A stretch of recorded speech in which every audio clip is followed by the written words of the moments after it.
than 200 leagues. Every bet type you can imagine. Live betting and live hosts, all with 24/7 support from real live people when you need them. Start betting better with the VIP Play app today. Don't be a better, be a better with VIP Play today. Download VIP Play today or head to VIPPlayApp.com. Make sure you use the promo code FANRUN to take advantage of their welcome bonus and so they know that we sent you. Gambling problem? Call 1-800-8899-789. Must be 21 or older and located in Tennessee to bet.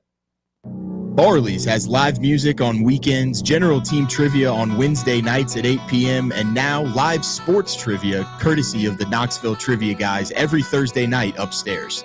The game starts at 7 p.m. and is free to play for everyone, so head on down to the Old City and show off your sports knowledge and win gift cards to Barley's. Use those gift cards to buy some delicious food and drinks, and you can take it all in with their wide selection of TVs and indoor projectors. Barley's Tap Room and Pizzeria. You're listening to FM 105.7 and AM 1340, WKGN Knoxville, and W289CU Knoxville, Fan Run Radio.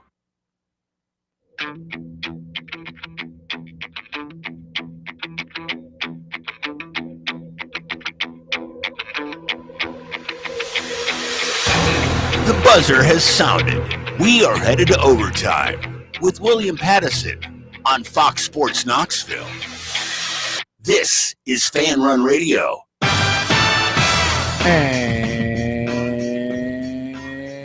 here we go live from the White Claw Hard Seltzer Studios. It's overtime with Tyler Barbaras, Jeremy Inslee, and William Pattison joining you.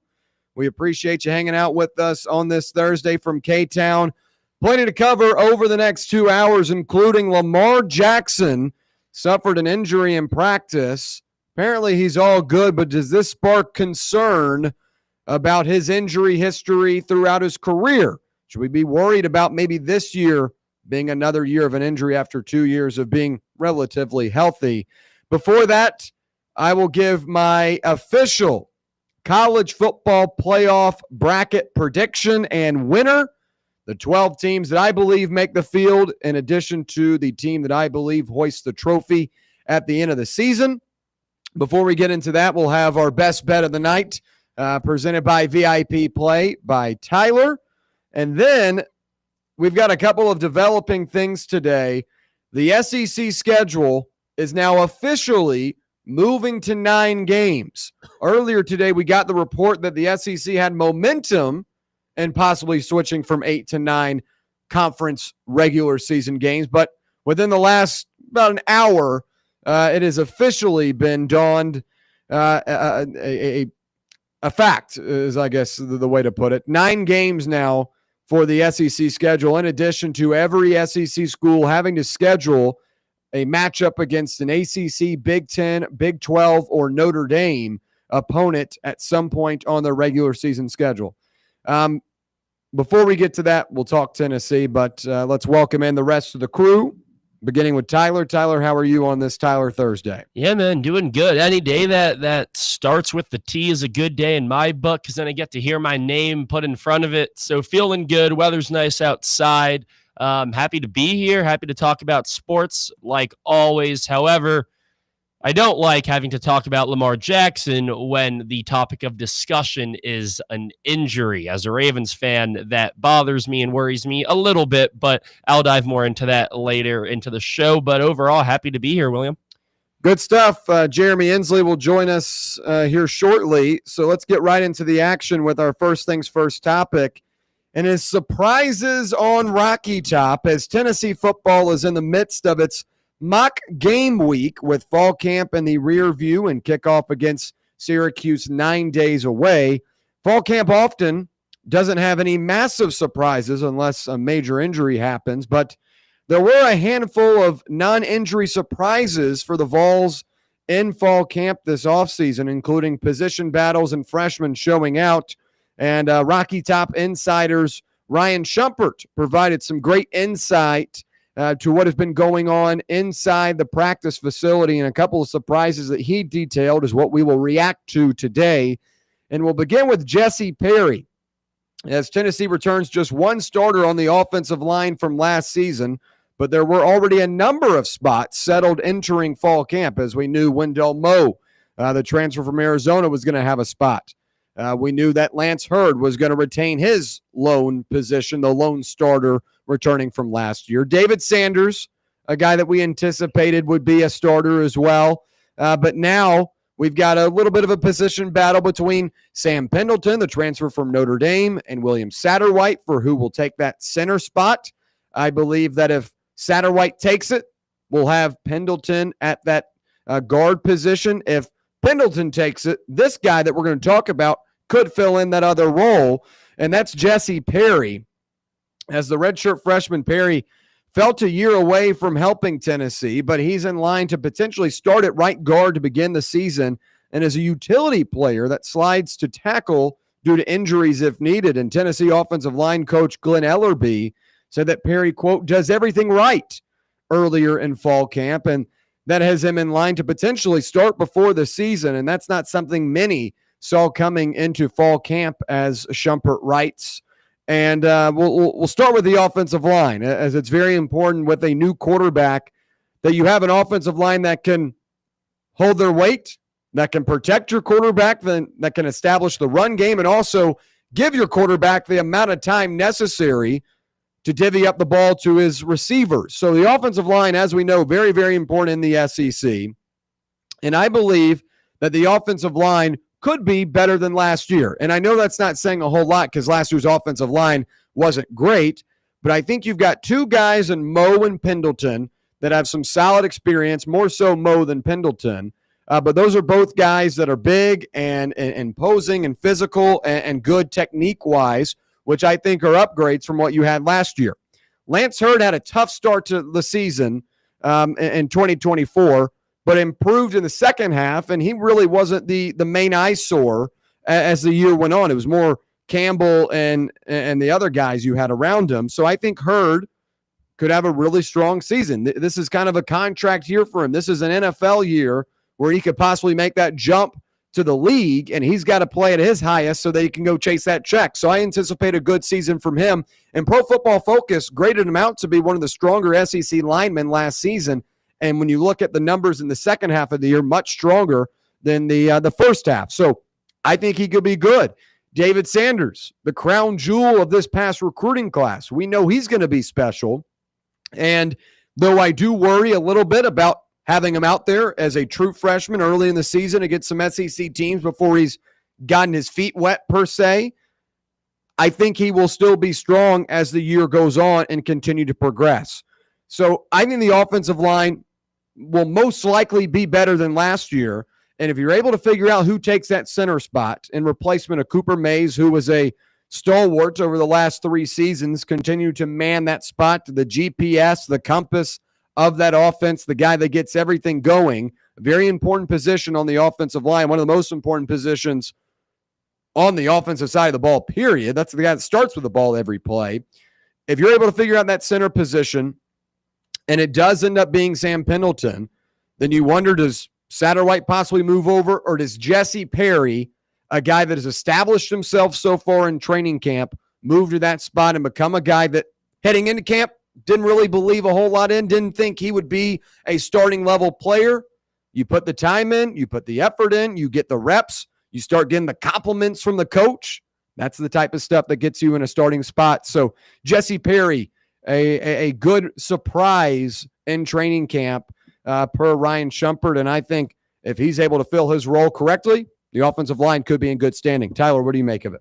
Yeah, you always love to see, a player burst on the scenes at any level of football, because there are always so many players that often get underlooked. Similar to Joey Aguilar's story, this is a guy that, was a JUCO player.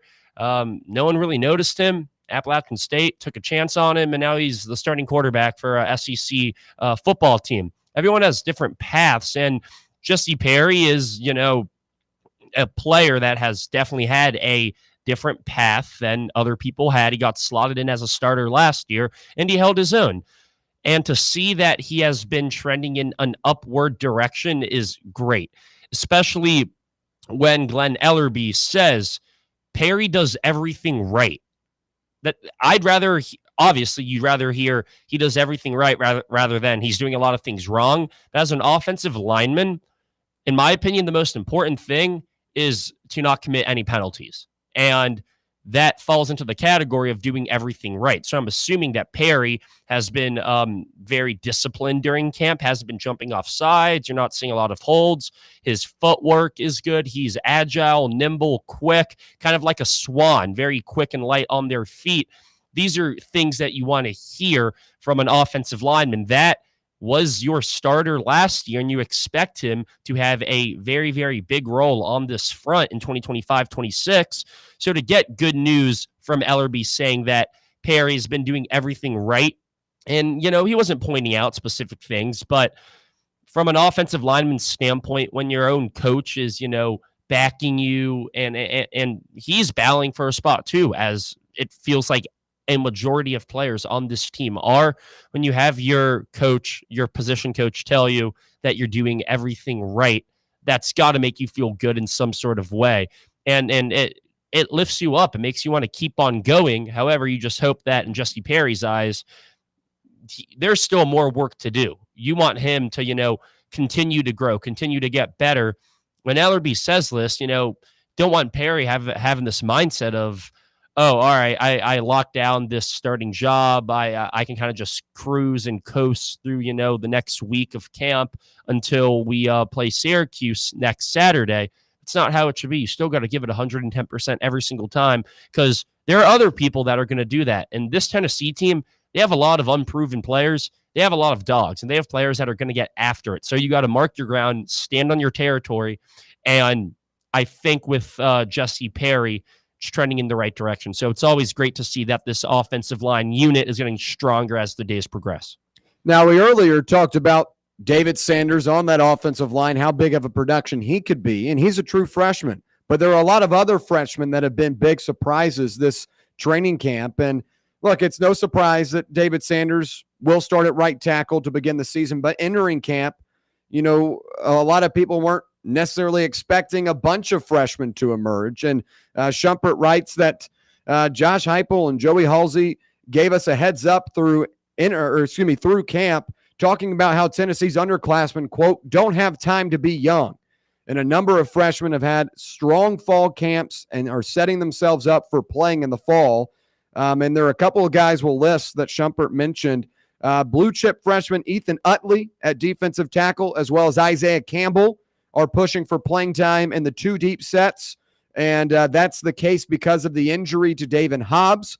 Now you're having two guys that were highly recruited in last year's class are quickly going to have the opportunity to make an impact on Rocky Top. And then in the defensive backfield, you had three-star freshman Ty Redmond has impressed so far in fall camp and is providing needed depth due to the uncertainty of Jeremiah McCoy, Tennessee star cornerback that's going to be one of the best defensive players in college football, but is not yet ready to go when that timeline is a little bit murky right now. So Redmond could be a guy that has to step up.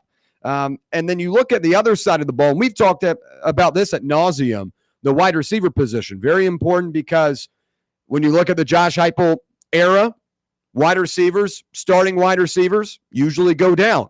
Going back to 2022, Cedric Tillman, and 23 was Brew McCoy. Last year, it felt like the whole starting group of wide receivers got hurt at some point. So we've talked about Travis Smith Jr., Rodarius Jackson, Joakim Dotson. Both Smith and Jackson have really impressed so far, and the two deep with a chance to emerge as key targets as freshmen, which I think is really big. And then one of the other fascinating stories, and Josh Heupel talked about this on Tuesday, Desan Brain at tight end.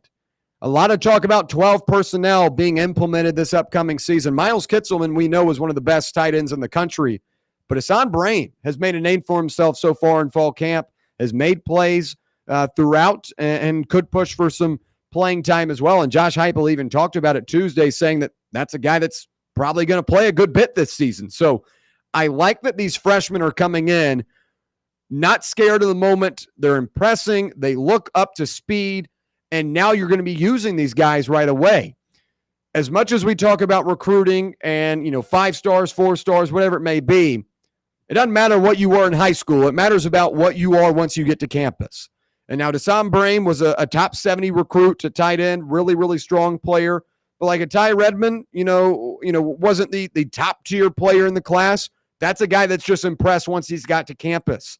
And Utley and Isaiah Campbell were blue chip prospects, but there are a lot of blue chip prospects every year. That doesn't mean they're necessarily going to be ready to go on day one.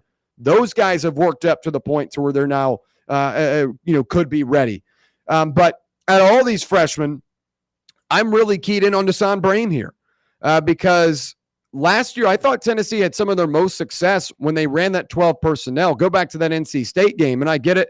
That Wolfpack team wasn't very good, but Tennessee had a lot of success in that RPO set with a guy like Dylan Sampson in the backfield, Nico Iamaleava, and Miles Kitselman. You had a lot of different options there, and that keeps defenses on their feet. And I think that if Tennessee wants to be successful long-term under Josh Heupel, they've got to add wrinkles and stuff that is different from that 2022 high-powered offense. The problem with Tennessee's offense, and it's a good problem at sometimes, but when you spread these guys out so far, it relies on the speed of the receivers to come in quick enough and make those plays. And if they're in one-on-one coverage and they can't win those matchups, then you're really in trouble. And when they're playing two high safeties and that deep ball is taken away, you're really in trouble. So you've got to find ways to get other guys involved, and a great way to do that is through the tight end position. Miles Kitselman, Deshaun Brame could be two guys this year where you continue to see them. More so in terms of establishing themselves, we know that Kitselman's going to be good, but with a guy like Brame, he's younger, he's a freshman. This is his opportunity to make a name for himself, and this would be huge for the Tennessee offense to have a guy like Brame come in and be available for 3 to 4 seasons if he's able to establish himself this year. So I'm looking at Deshaun Brame as a freshman I'm watching for this season. As a freshman, I'm looking to see how he gets involved in the offense. Josh Heupel said this week he's going to be playing, and Josh Heupel's a guy that usually has a lot of coach speak. So I'll back up this, and I'll say that Brame's going to be pretty good. And so far in camp, he's impressed. Tyler, the freshman you're looking to see. Yeah, I mean, William, I love that pick with Brame because tight ends tend to stick around a little bit longer in college football because a lot of them don't get opportunities early, especially as freshmen, because tight end is one of those positions, especially in college football, that you kind of have to work your way up through the depth chart. You don't see a lot of, top 10 national players in the class be freshmen. You don't really be tight ends. You don't really get that. So to have a guy in Deshaun Brame that, can work his way up, fill the role of Miles Kitselman, and he's showing you flashes now rather than us this time next year talking about can Deshaun Brame take the next jump that we want him to, or can he fill the void that Miles Kitselman is going to leave us?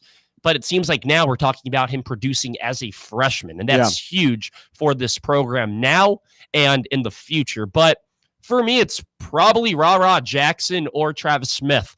I need one of these freshman wide receivers to burst on the scene because I've been talking about this for a while. I really want Tennessee to have a true wideout one, a true alpha, a true X receiver that is going to get you 8 to 12 targets a game and can make a huge play down the stretch. We haven't seen that in a while. I mean, you could argue that was Jalen Hyatt, but I don't think Jalen Hyatt's archetype fits that alpha wide receiver. He was just so effective in such a good system. He was a great wide receiver still here at Tennessee in 2022, but he was one of those more system players. However, I think when you have a guy like a Mike Matthews, who is still a little bit unproven, Chris Brazzell, who is obviously battling that injury, he's looking good now and ready to go, but you lose a Boo Carter, not a Boo Carter, a Squirrel White. That's a big hole that you got to fill. I mean, that was a really good wide receiver for you in 2023. Yeah, solid receiver. Solid 23, more so last year inconsistent. Yes, last year inconsistent, but in 2023, he made a lot of plays with Joe Milton.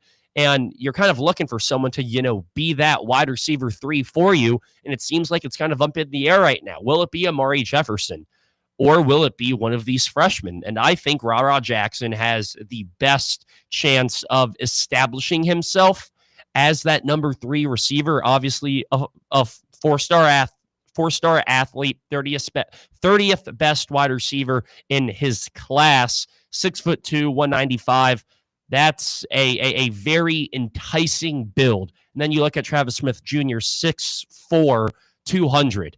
These are two players that kind of have different skill sets. You feel like Ra is more of like a yards after catch guy, where a Travis Smith Jr. is more of a jump ball physical receiver. But I feel like if those guys can coexist with each other while playing behind a Mike Matthews and a Chris Brazzell and a Miles Kitzelman as the main receiving weapons on this team, that adds another element to your offense that you didn't necessarily have last year. Last year, you were super deep at wide receiver. Dante Thorne, Chris Brazzell, Squirrel White, Mike Matthews, like towards the back end of the season a little bit more. But you had a lot of depth there last year. This year, you're kind of just banking on one player breaking out for you, and everyone expects that to be Mike Matthews. But if you got a breakout from one of Travis Smith or Ra Jackson, I think that's arguably more important than having a good year from Chris Brazzell, because these kids are freshmen. They can help your team for the next 3 years. And now you bring in a Salisi Moa into the equation next year. You bring in year 3 Mike Matthews, and then maybe a Tristan Keys. Now you have 4 or 5 elite or very, very good wide receivers. Bringing in a 2026 quarterback in Faison Brandon, you gotta get the ball rolling now. And I really want to see one of these guys take a leap. And in my opinion, it seems like Rodarius Jackson is a little bit higher up in the coaches' minds than Travis Smith Jr. But things can change, man. It's college football. You always expect the unexpected. And we could see a lot of movement within this wide receiver depth chart over the next couple of weeks, but really excited for this group of freshman wideouts. Yeah, most definitely. A very impressive group so far in camp, and hopefully they will continue to make plays this upcoming season.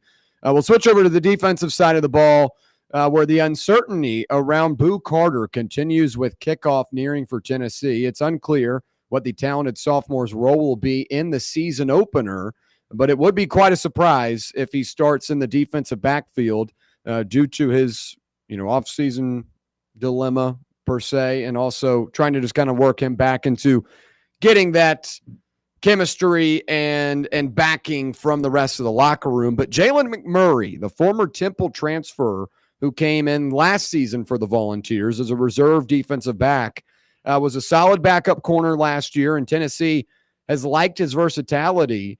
And right now, McMurray, according to Schumpert, is showing that versatility and is emerging as a strong replacement for Carter at star if Boo is not available for the season to begin. And even when Carter is back, Schumpert writes, it would not be a surprise to see him split reps with McMurray at star. The one key there is that either McCoy gets back healthy or Redmond proves himself as a capable backup behind Ricky Gibson and Colton Hood. But this is a topic that when I filled in on the Chase a couple of weeks back, Chase Thomas from 1 to 3 right here on Fan Run Radio, I fill in and co-host with him on Mondays. We talked about Jalen McMurray. Would you be comfortable with him filling in at corner, at star, whatever it may be in the secondary, in the absence of a Boo Carter or in the absence of a Jeremiah McCoy?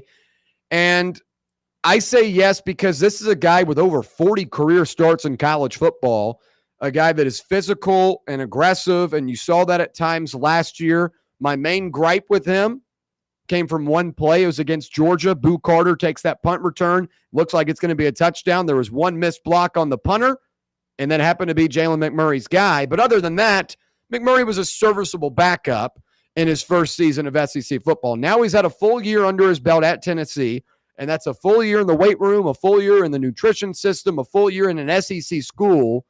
And I think he would be a serviceable backup, a serviceable fill-in, whether Boo Carter is not ready at star, whether Jeremiah McCoy is not ready at corner, whatever it may be. I would be comfortable right now saying Jalen McMurray can play day one. Now, am I comfortable with him getting big minutes against Georgia? Not necessarily. I would hope Boo Carter is back in full strength there. I would love for Jeremiah McCoy to be back, but right now we don't have any sort of timetable there. It could be in the middle of the season when we next see McCoy play. But at least in terms of McMurray, I think he showcased that he can hang in the SEC last year, and after a full offseason of getting better, perfecting his craft, getting more accustomed to what life is like in an SEC defense, I think he'd be a serviceable option to begin this year. Tyler?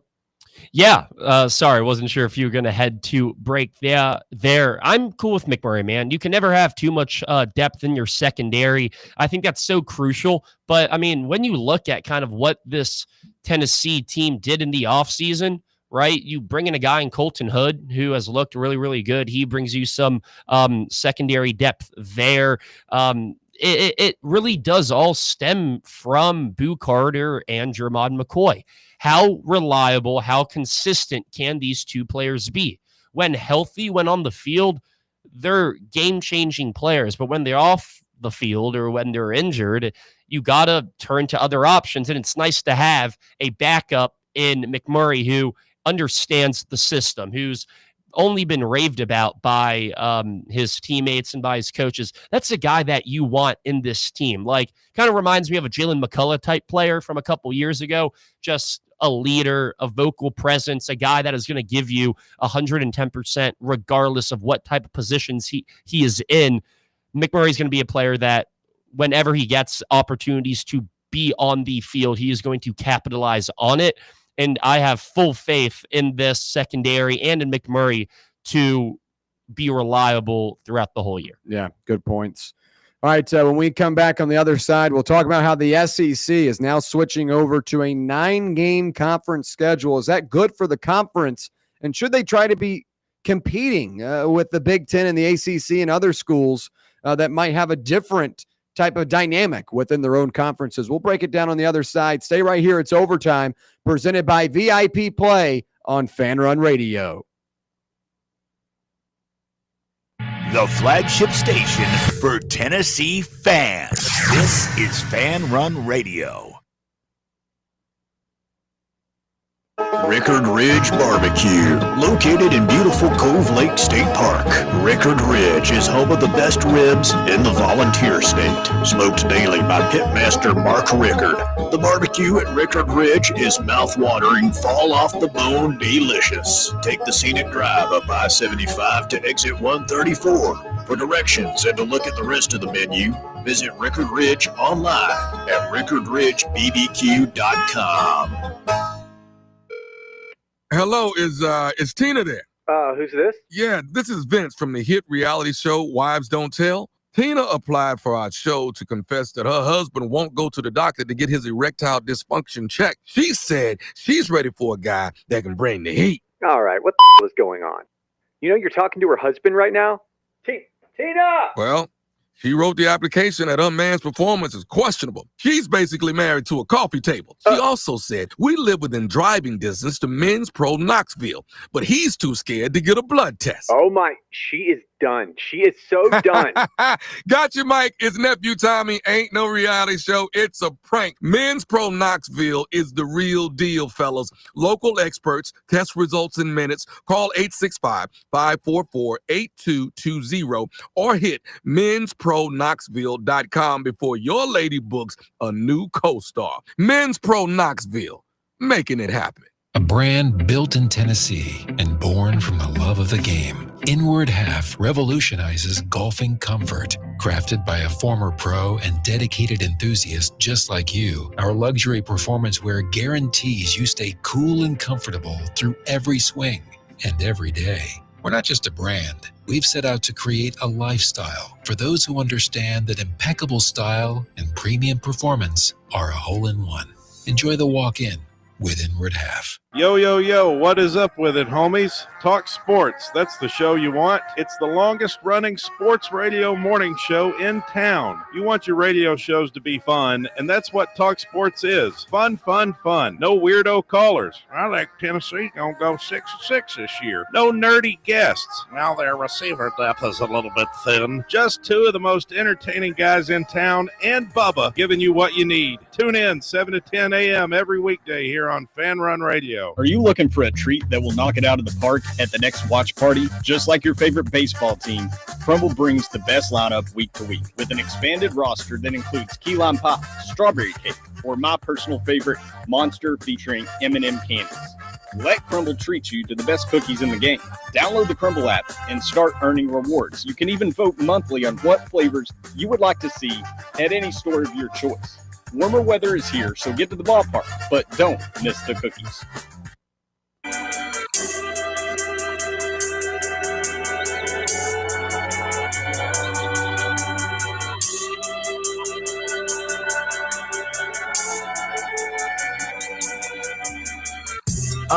Me and my niggas tryna get it, you bitch. Yeah, bitch. Hit that house, they tell me, is you with it, you bitch. All right, back here on Overtime on a Thursday, presented by VIP Play. We appreciate you listening along with us, whether it be on the free Fan Run Radio app, 105.7 FM or 1340 AM here on the local dial in K-Town, or on the X/YouTube live stream. However you're listening or watching, we do appreciate your time.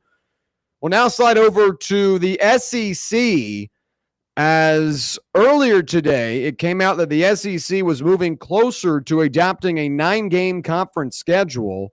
And over the last hour and 30 minutes, it has now become official. The SEC will switch to 9 games now as opposed to the current 8-game conference schedule system.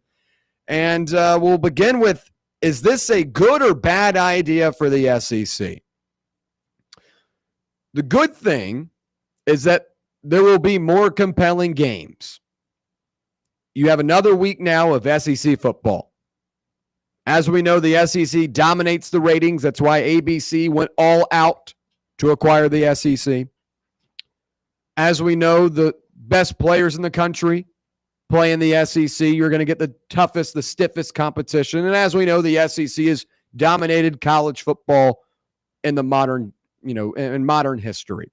So it's a good thing for fans that we get more big games. But the bad thing is that you have more games against really good teams.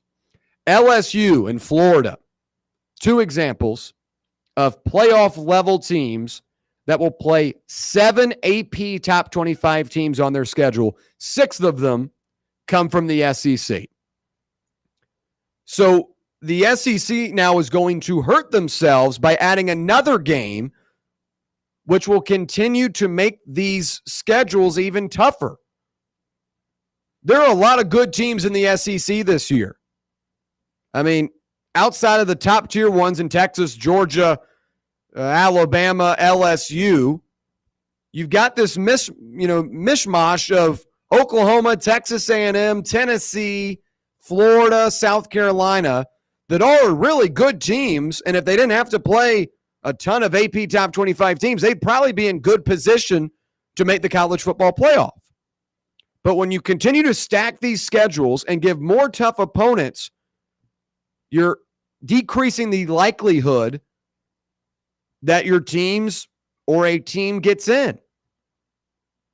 So there is a good in that you get really good competition and you can sell more TV packages, you make more revenue.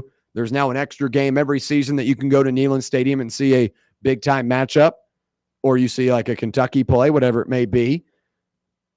But the bad part is now you are making it so much tougher for these SEC teams to make that push for the postseason with a 10-2 record. In this current 12-team format, the 10-2 record is kind of the cutoff point. 9-3, the only way I see a 9-3 team making the playoff is like a Clemson last year when Clemson won the ACC. I wasn't going to correct you. When Clemson won the ACC championship, they were 10-3. They were 9-3 going into that.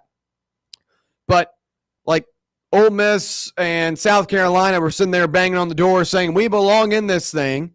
Alabama the same way. But you had, 3 losses. So you shouldn't have, you missed the cutoff. So unless we have a year where just everyone loses and we have complete chaos, I don't see how a 9-3 team makes it. But with the 9-team SEC schedule, you are setting up for a lot of teams to be in that boat.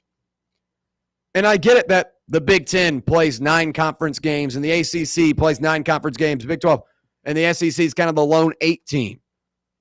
But the Big Ten doesn't have the type of teams top to bottom that the SEC does. The Big Ten has Ohio State, Michigan, Penn State, Oregon, And then Illinois is good this year. Indiana's solid, but then it just drops.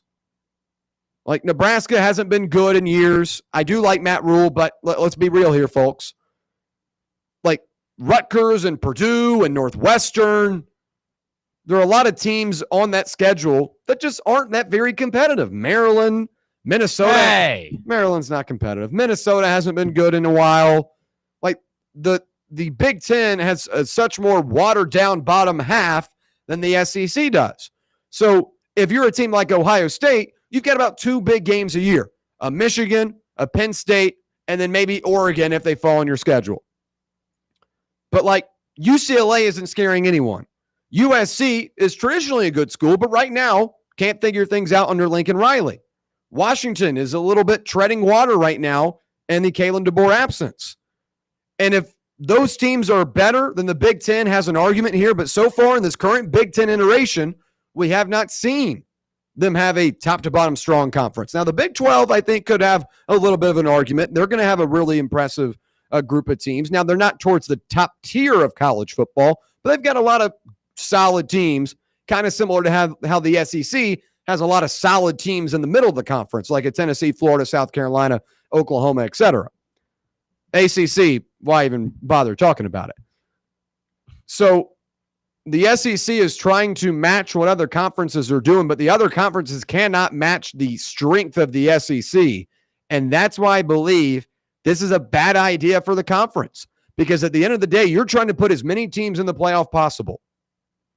And by scheduling another game, you're adding for another opportunity for one of your top teams to lose on the road or get upset. And that's an issue. And I believe as we go down this thing, you're going to see a lot of people start to realize that. Tyler, what do you make of it? A good idea for the SEC or not? Yeah, I think it's a fine idea. I was in the same seat yesterday talking about how I think, the college football landscape, especially in these mega conferences, should bring back divisions and kind of have it in a way like the NFL, to where you have, multiple, and then the winner of that division gets an automatic spot in the postseason. I think this is a step in that direction. Now, I'm not saying, it's going to completely change how the college football playoff format is set. However, I do think that you're going to see the same teams. Well, you will see the same teams play the same teams every year, which I think adds a lot of value. And you still see that today still, right? You obviously have your rivalry weekend in the final week of the season, and you have your Ohio State versus Michigan. But I feel like now this makes those 3 matchups that, the same teams that you'll play every year, it makes it that much more important. However, one team like an Alabama shouldn't have to play, like those 3 teams that they're going to have to play every year, they shouldn't have to play a Georgia, an LSU, and like a Florida or like a Texas every single year. That wouldn't be fair. You have to do it based off tradition. And I get Alabama has, more of a rivalry with Georgia and with LSU. But from like a Tennessee fan perspective, it's like, I assume we're going to get, matched up with the Vanderbilt, because that's always been a thing. And with all this, Diego Pavia talk, we're going to run Tennessee. You'd be kind of foolish to not continue this and see where it leads you. So you're probably going to get a Vanderbilt. You're probably going to, get Alabama, I would hope, at least. Yeah. I was going to pose that question here in a little bit. Yes, but yeah, go ahead. I would hope it would be Alabama, and then maybe like a Kentucky or a Florida or an Arkansas. That's kind of where I'm at, right? Oh, you're at, you think so? You get 3, every year. Yeah. And then the other 6. But the 3, like you say, Tennessee will have, in my opinion, Vanderbilt, Kentucky, Alabama. Yeah, that's what I'm leaning with too. Yeah. So I wouldn't. So you weren't saying Arkansas was going to be a part of that 3. Right. Okay. I was just like spitballing like a lower end SEC team, right? Because you're going to want the bigger matchups every single year. However, that's where I think the system is going to be flawed, because we saw what Alabama looks like in like a down year, and they still went 9-3. But what if they have a down year and the 3 teams that they have to play every single year are Texas, LSU, and Georgia?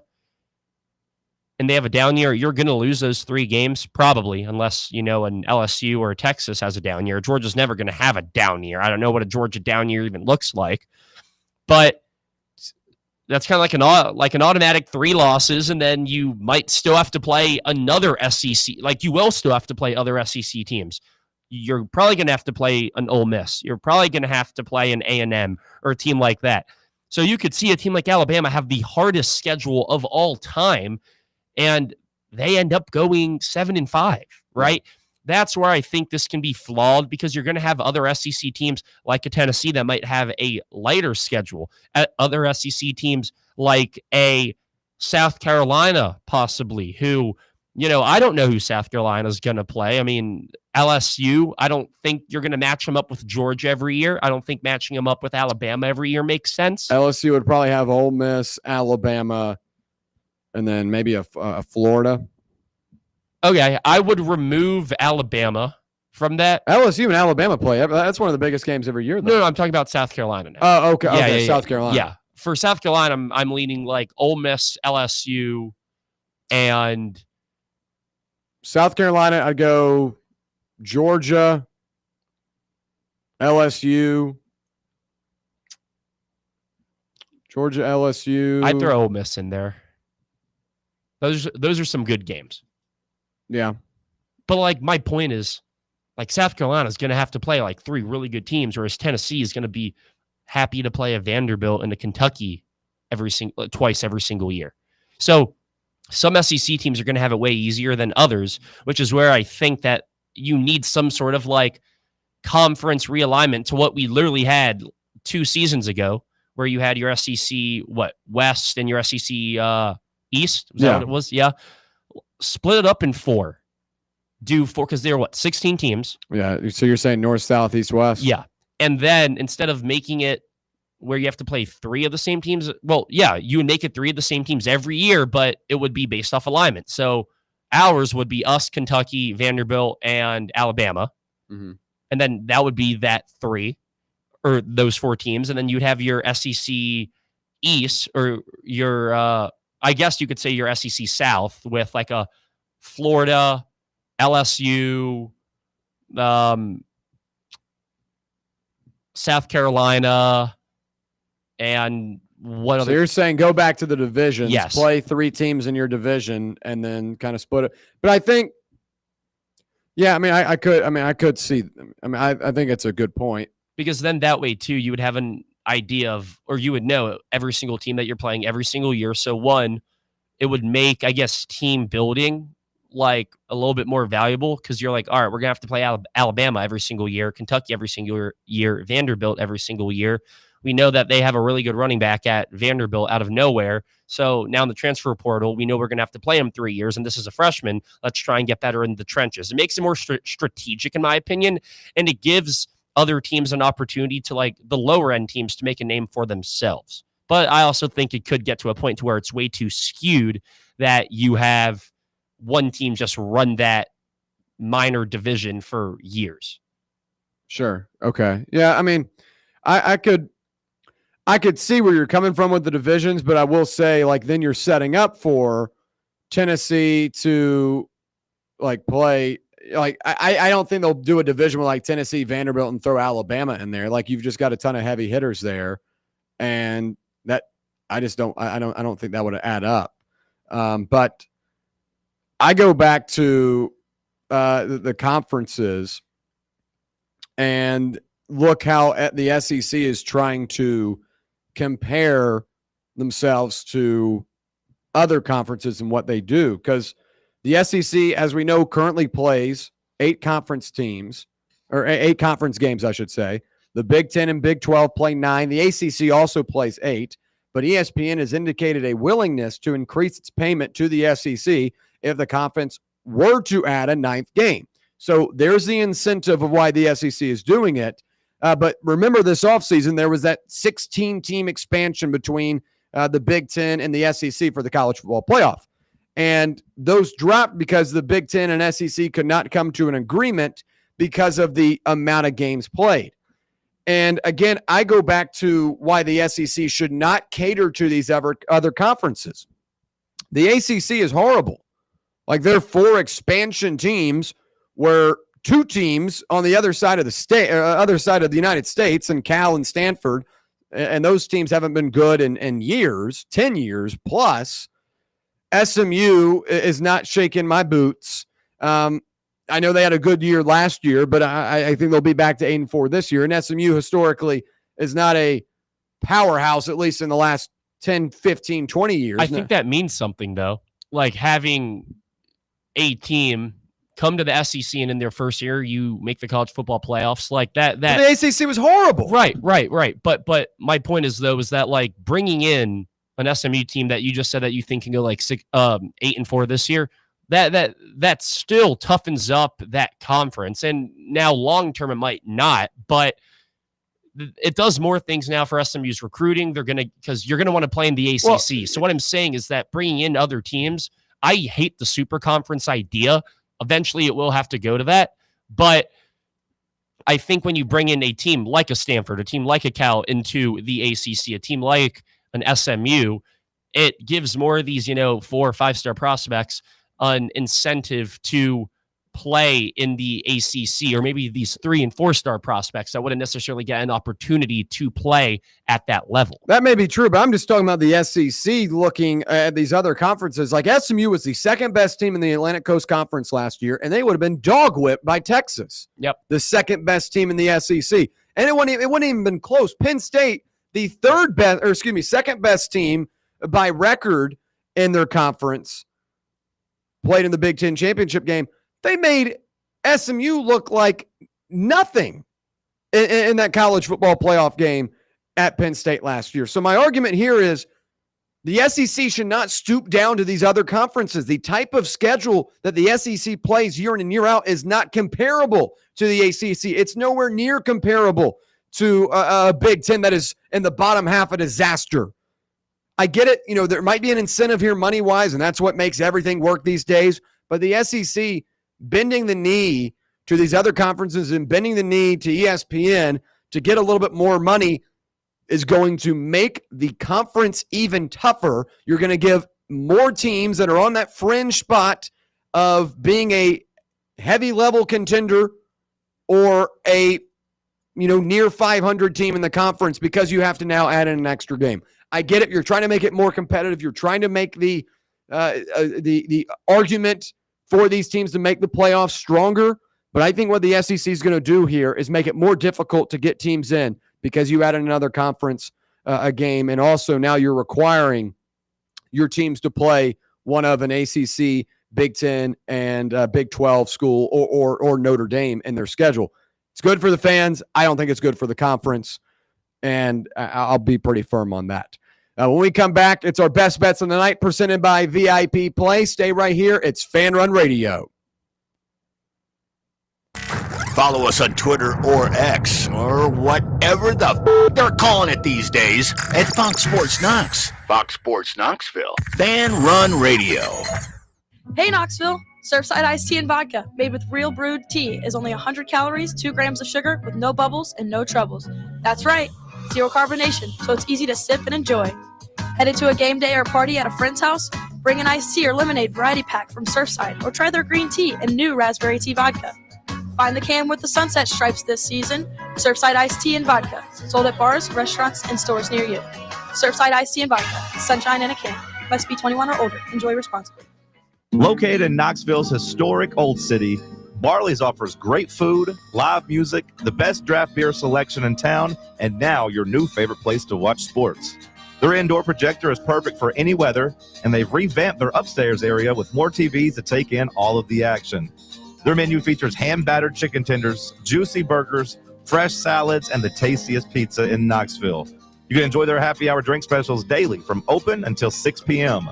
Barley's Tap Room and Pizzeria. Is your smile ready for the spotlight? Hi, I'm Dr. Jacob Wilco, and at Knoxville Smiles, we make every visit a reason to smile. From routine cleanings to dazzling cosmetic treatments, our experienced team uses the latest technology to keep your teeth healthy and your smile bright. With a warm, welcoming atmosphere and personalized care, we're here to make sure you leave feeling your best. Don't wait. Your perfect smile is just a call away. Book your appointment today at 865-539-1776 or online at knoxvillesmiles.com. Smile brighter with Knoxville Smiles.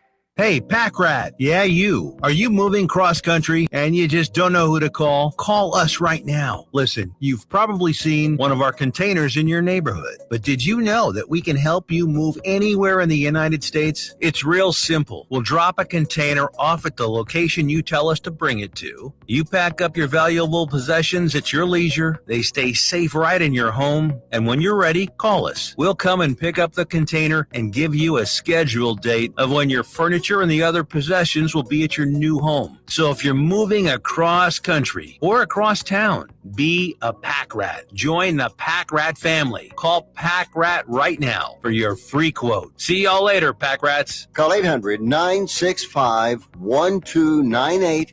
800-965-1298. 800-965-1298. That's 800-965-1298. Presidents to represent me. I'm out for presidents to represent me. I'm out for presidents to represent me. I'm out for 10 old presidents to represent me.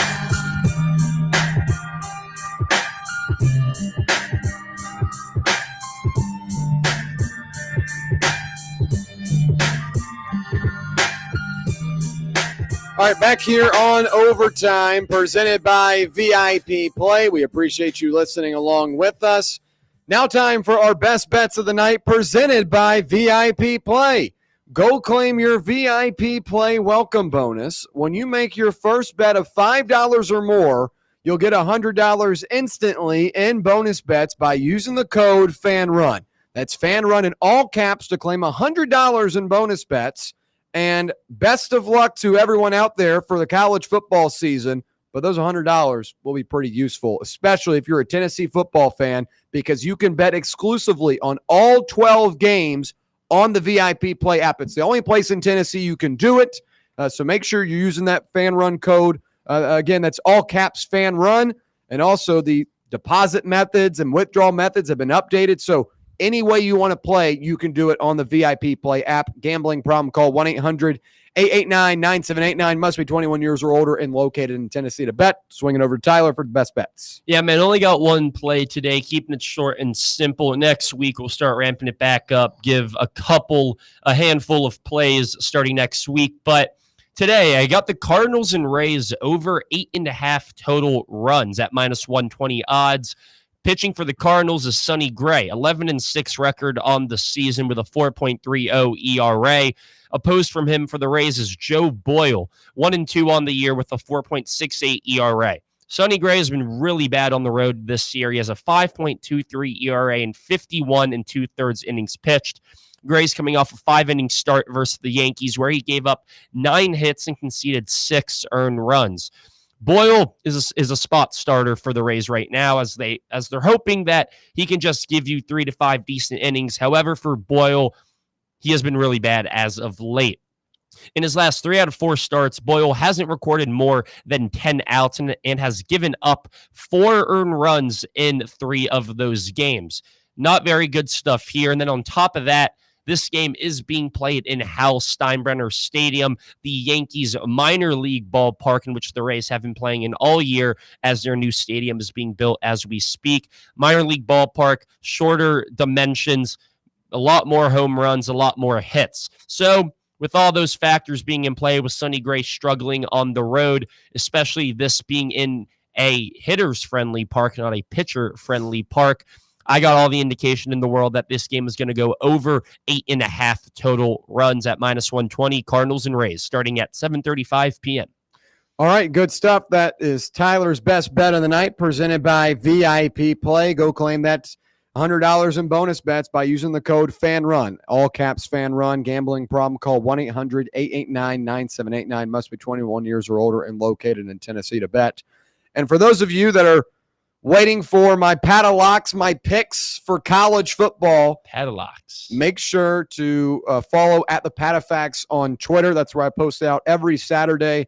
We will not be live tomorrow because we'll have a college football special edition show coming on the airwaves. So if you're running to bet on the games this weekend, Ireland, Iowa State, Kansas State, also some Stanford, Hawaii action, whatever you want to do, make sure you're following at the Patafax where I'll put out my picks exclusively, and you can use those bets on the VIP Play app. Use the code FANRUN. That's the best way to do it for this college football season. All right, when we come back in hour number 2, I'll reveal my full bracket prediction for the college football playoff. The 12 teams I believe that will make the field, in addition to my national champion. We'll also talk Lamar Jackson and his injury history after another little bit of a hiccup this week. We'll break it down when we return right here on Overtime, presented by VIP Play on Fan Run Radio.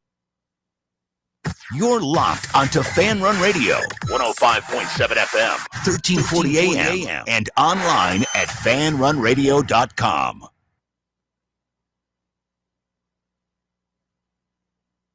Ready to launch your career? Axle Logistics is a leading third-party logistics company where excellence is an energy. With an award-winning culture, Axle proves that positive outcomes come from a positive environment and a work hard, play hard mentality. At Axle, the drive for success is infectious. And with an uncapped commission structure, hard work isn't just noticed, it's rewarded. For those with big goals and even bigger dreams, Axle Logistics is the place to start your career. Ever been the coach who realized the team's gear just wasn't up to par? Well, if I'm being honest, that was me. Just a downright irresponsible and plain bad coach. Then SM Athletics changed the game. I want you to picture this. I walk into their store, a coach with a vision. SM Athletics didn't just see a coach. They saw a team's potential, and they delivered custom uniforms so striking. Our team's spirit soared. From cutting-edge apparel to top-notch equipment, SM Athletics transformed our presence. No more unreliable online orders or envying the other team's style. SM Athletics stands for quality, design, and on-time delivery every time. Coaches, elevate your team with SM Athletics. Call 865-966-3434 or visit smathletics.com. Get the best for your team, delivered right and on time. So, elevate your team's game by contacting SM Athletics today. Believe in family. Believe in your fellow man. Believe in honesty and an honest day's work. We do. We're Farm Bureau Insurance. And we don't just believe in Tennessee. We believe in Tennesseans. Farm Bureau Insurance. Tennessee's insurance company. This is Baseball VFL Cody Brown. Farm Bureau Insurance is the official insurance for Tennesseans. Believe in me for all of your insurance needs. Give me a call at 865-992-3871. Doctors take Field of Greens for their own health. Here's Dr. Ryan Green to explain. We're like you, too much fast food and not enough exercise. That's why I take Field of Greens. The fruits and vegetables in Field of Greens support my heart, lungs, kidneys, and metabolism for weight loss. And Field of Greens promises your doctor will notice your improved health or your money back. Get 15% off with promo code RADIO at fieldofgreens.com. That's promo code RADIO at fieldofgreens.com. Product is not intended to diagnose, treat, cure, or prevent any disease. Blackford Veterinary Surgery Referral specializes in surgeries not regularly performed by your pet's general veterinarian. They're currently accepting referrals from vets all across the country. With their newly renovated state-of-the-art surgery center and highly trained staff, clients can rely on professional and thorough care. If your vet says that your pet needs surgery or rehab, ask for a referral to Blackford Vet and let them get your best friend back on its feet. Located conveniently in West Knoxville. For more information, visit blackfordvetsurgery.com. Yee-haw! I've been hooting and hollering ever since I started betting with the VIP Play app. VIP Play has more than 200 leagues, every bet type you can imagine, live betting and live hosts, all with 24/7 support from real live people when you need them. Start betting better with the VIP Play app today. Don't be a better, be a better with VIP Play today. Download VIP Play today or head to VIPPlayApp.com.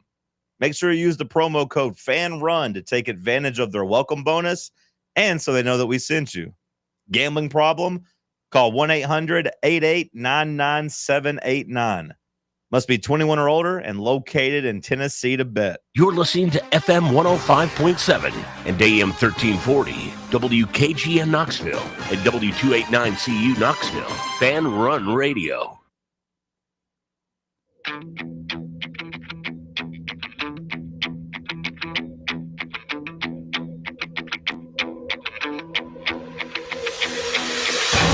The buzzer has sounded. We are headed to overtime with William Pattison on Fox Sports Knoxville. This is Fan Run Radio. Here we go. Hour number 2 on a Thursday, live from the White Claw Hard Seltzer Studios. It's overtime, presented by VIP Play. Tyler Barbaras, Jeremy Ensley, William Pattison joining you. We appreciate you hanging out with us. Great stuff in hour number 1. We'll continue it here in hour number 2, as a little bit later on we'll talk about Lamar Jackson and his injury history. A little bit of a hiccup earlier this week. He's okay, but it does spark some concerns knowing his previous injury history. And then also we'll break down my top 12 teams for the field, my projection for the college football playoff, and I'll also give my winner as well. But let's welcome in another member of the crew, and that is Jeremy. Jeremy, how are you on this Thursday? Man, long day at work, working with the kids today, but I'm glad I'm here. Had to fight a little bit of traffic to hurry up and get down here with y'all boys, but hey, let's go ahead and let's talk some ball. Let's do it. All right, so yesterday we did our college football playoff predictions and kind of ran out of time, so I was like, okay, today we'll switch it up. I'll give my 12 teams. I'll give my winner, and we'll break it down. So if this document would pull up, that'd be good. It's loading. So in the meantime, while it's loading, I'll get Tyler fired up real quick. So, Jeremy, we were talking, and obviously we're talking about Lamar Jackson. That's Tyler's guy. Yeah. And he's a little bit worried that, I purposely put the Lamar Jackson segment on there about being injured. And I wasn't trying to ruffle some feathers here, but I do think it is a little bit of a concern, knowing that over the last 2 years, he's been relatively healthy, right? He's been fully healthy. Fully healthy. But when you look at the career trajectory, it hasn't been like that. Would you agree? For what? For Lamar or just for mobile Well, quarterback? just Lamar in general. Like, he's been healthy the last 2 years. It tells me he might be due. We'll talk more about it here in a second, but I got to pull my stuff up. So Lamar missed half the season in 2021, but that was a trash season for everyone. Felt like everyone got injured that year. That was the year that Saquon tore his ACL in like week 1 or week 2. Then in 2022, he had a lingering lower foot injury that made him that he was projected to be back by the playoffs, and then it never happened. So maybe I am concerned a little bit, but we'll dive into it later. I'm feeling fairly optimistic about this. thank you. I just needed 20 seconds. You're good, man. I'm a little bit in shambles back Hey, here. if you need to kill time, I'm your guy. I can talk for ages. Oh, I've You know very that. quickly learned. All right, so yesterday you guys gave yours. Y'all had South Carolina. I don't have South Carolina in mine. I'm going to go by the 12 teams I have, but I'll be listing out kind of the criteria for each. So let's begin at number 12. My group of 5 bid is going to be UNLV. There are a lot of good group of 5 teams. I teeter between Boise State, who returns Maddox Matson at quarterback from last year's team, a couple of really good receivers / tight ends as well. But I am a firm believer in Dan Mullen and what he is able to do to a program very early on. Go back to when he first arrived at Florida. That was a Florida team that was a mess. And immediately he turned things around and took that Florida team to the Peach Bowl, the New Year's Six Bowls at the time. UNLV has a really easy schedule, the 113th easiest schedule in college football. So this is a group that goes on the road and plays UCLA, but, I mean, UCLA is not scaring me and didn't scare anyone last year. Their big game of the season will be a road trip to Boise State, But I believe that even if they lose that game, you get a matchup in the conference championship in your own building. I believe UNLV can get it done. This is kind of the box of misfit toys this year for them. A ton of former names. If you follow recruiting, you'll hear a lot of them. A Justin Flo, who started off at Oregon, now is at Arizona. A Jack Pope, that was at Alabama and then Georgia, and now finds himself at UNLV. Alex Orji, the former Michigan quarterback, is quarterback in this team, in addition to awesome name. Yeah, very cool name. In addition to Casablanca, who will also teeter, so that they're going to go back and forth between both those guys. Orji hasn't officially been named the guy, but they're going to play both guys this upcoming weekend as they play in week 0. So a lot of teams I could have chosen: Boise State, Tulane, Army. I'm going to go with UNLV because I'm believing in Dan Mullen. At number 11, this is the team that I believe makes the Big 12 championship game but loses. They're also in action this weekend, and it's Kansas State. Avery Johnson in year 2, I think, is going to have a big year. Last year, I think it was a lot of getting through the kinks and trying to figure out what life is like in college football. And they suffered a couple early season losses that at the time seemed like upsets. They lose to BYU, and that was kind of a beatdown game. But Kansas State was a solid team. They weren't great, but they were solid. But Avery Johnson continued to get better, and I think he's going to be a really, really strong player this year. Keep in mind, DJ Giddens comes back as well, one of their main running backs. So I think this is a Kansas State team that is going to make the Big 12 championship game. They're not going to win, but I think that's going to be enough to still keep them in the college football playoff. At number 10, it's going to be Illinois. Illinois' schedule is very, very easy. And I'll pull it up real quick, but this is a team that a lot of people look at the logo, look at their past, and say, hell no, Illinois is not going to be in college football playoff contention. But you've got a veteran quarterback in Luke Altmaier who isn't going to necessarily dazzle you down the field, but he makes game-winning plays, and he's got the experience. So I really like that. But also defensively, you've got a ton of guys that could have gone to the NFL draft last year that decided to come back. And that is a Xavier Scott in the secondary. That is a Caleb Jacques as well, or excuse me, Gabe Jacques, outside linebacker. Xavier Scott is a 2-time all Big Ten safety. So, like, you've got 2 guys that could have gone the draft last year. They decided to come back, and their secondary's loaded. One of the strongest groups in the Big Ten, with Xavier Scott being there. You've also got Miles Scott, Torrey Cox Jr., Matthew Bailey. This is an Illinois team that is only going to have to face at Indiana week 4 and Ohio State in week 7. Now, they play at Duke week 2. I think they'll be the much better team. They'll get that done.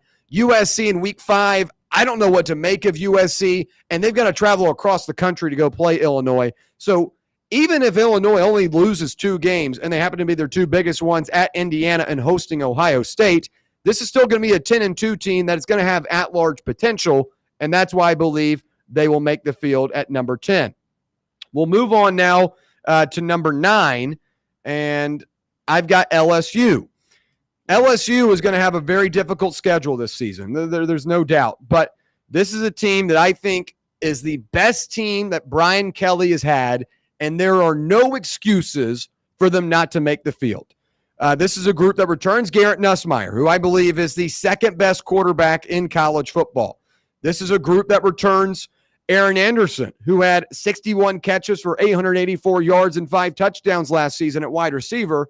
Oh, and then you add a Nick Anderson, a veteran receiver from Oklahoma, and a Barian Brown, a speedy receiver from Kentucky. Trey'Dez Green at tight end could be the next great LSU tight end. He's huge and impressed so far in camp. This is also a team that has a pair of running backs. Harlem Berry, the nation's top-rated high school recruit last year at running back, is on this team as a true freshman. You also have C.J. Durham from last year.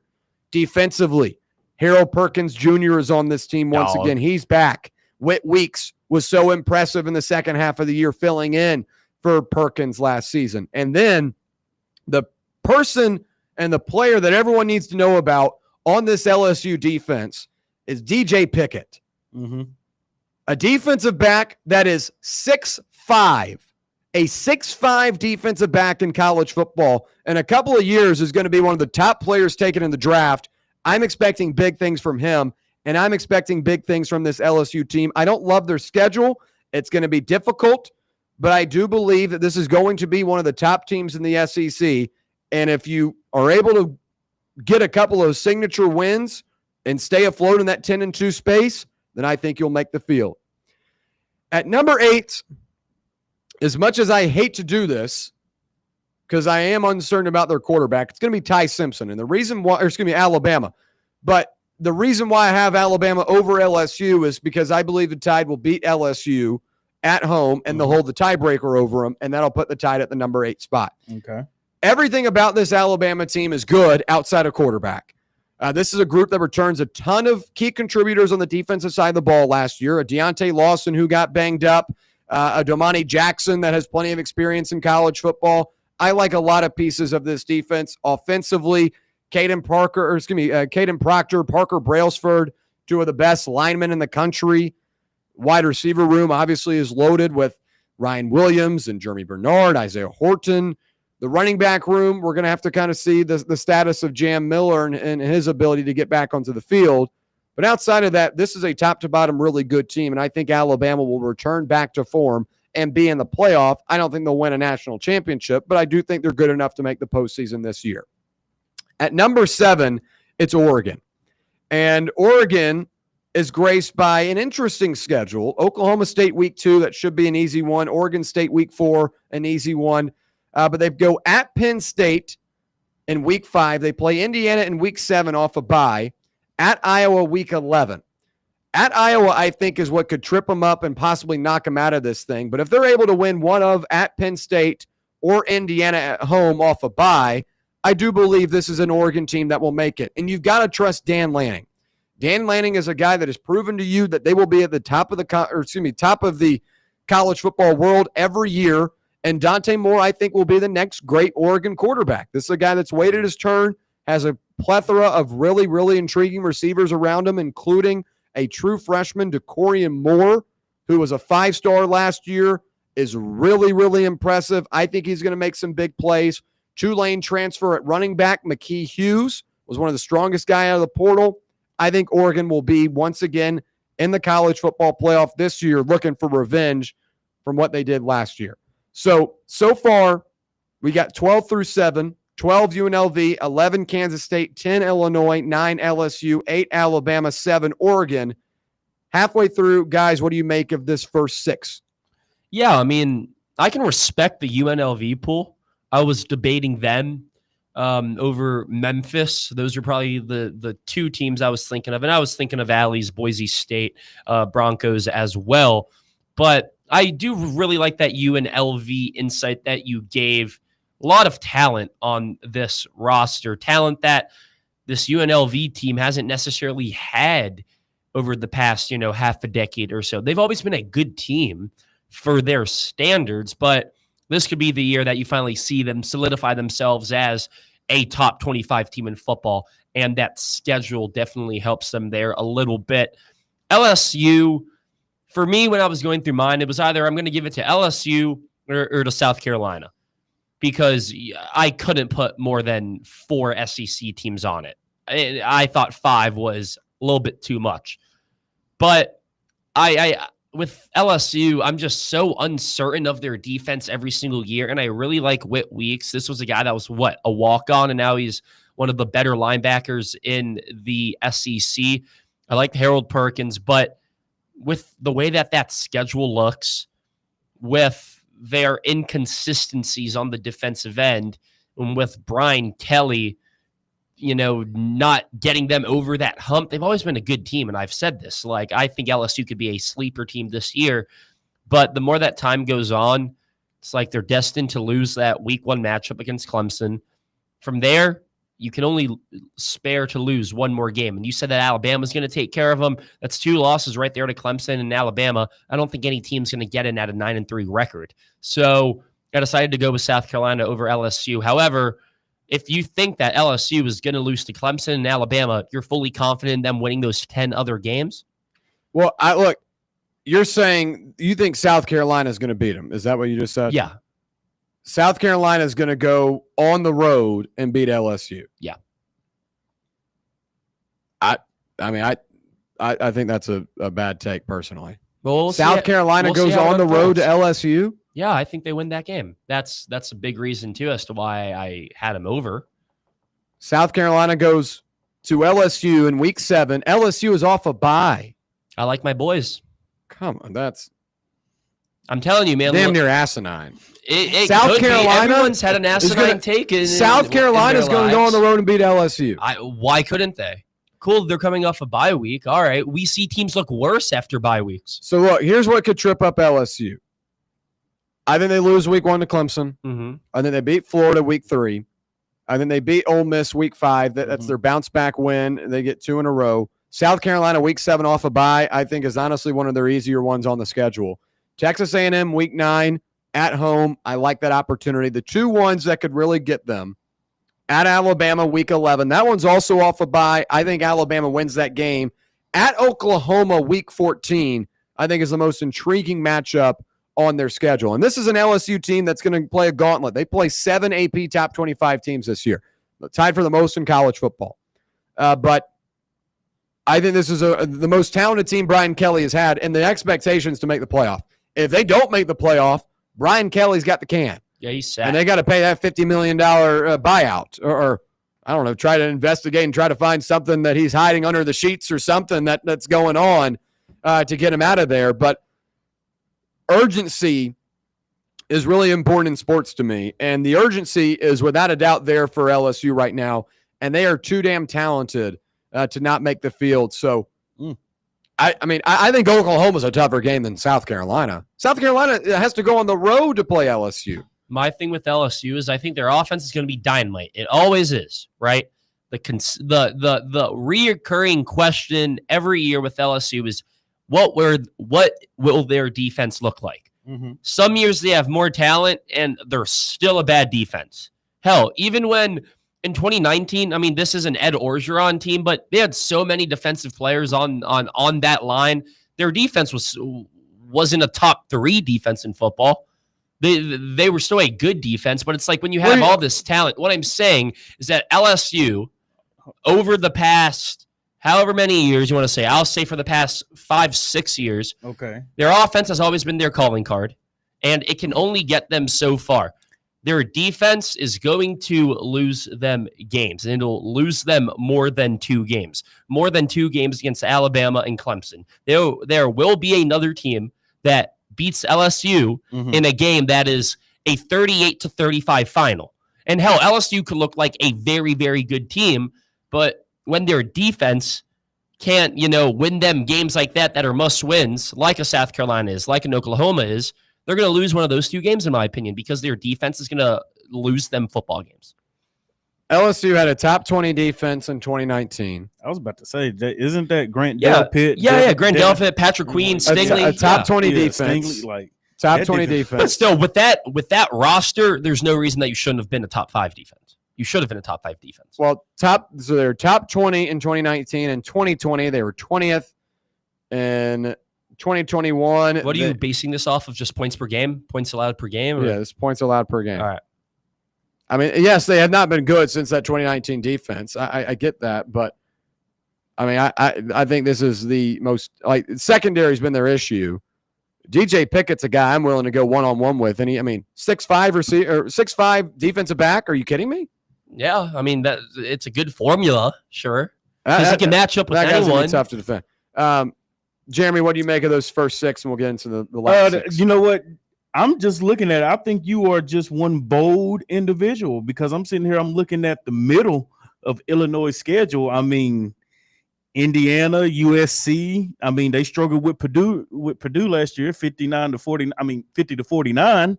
I mean, so that very well could be another toss-up game. Ohio State, Washington, and then Maryland and Illinois.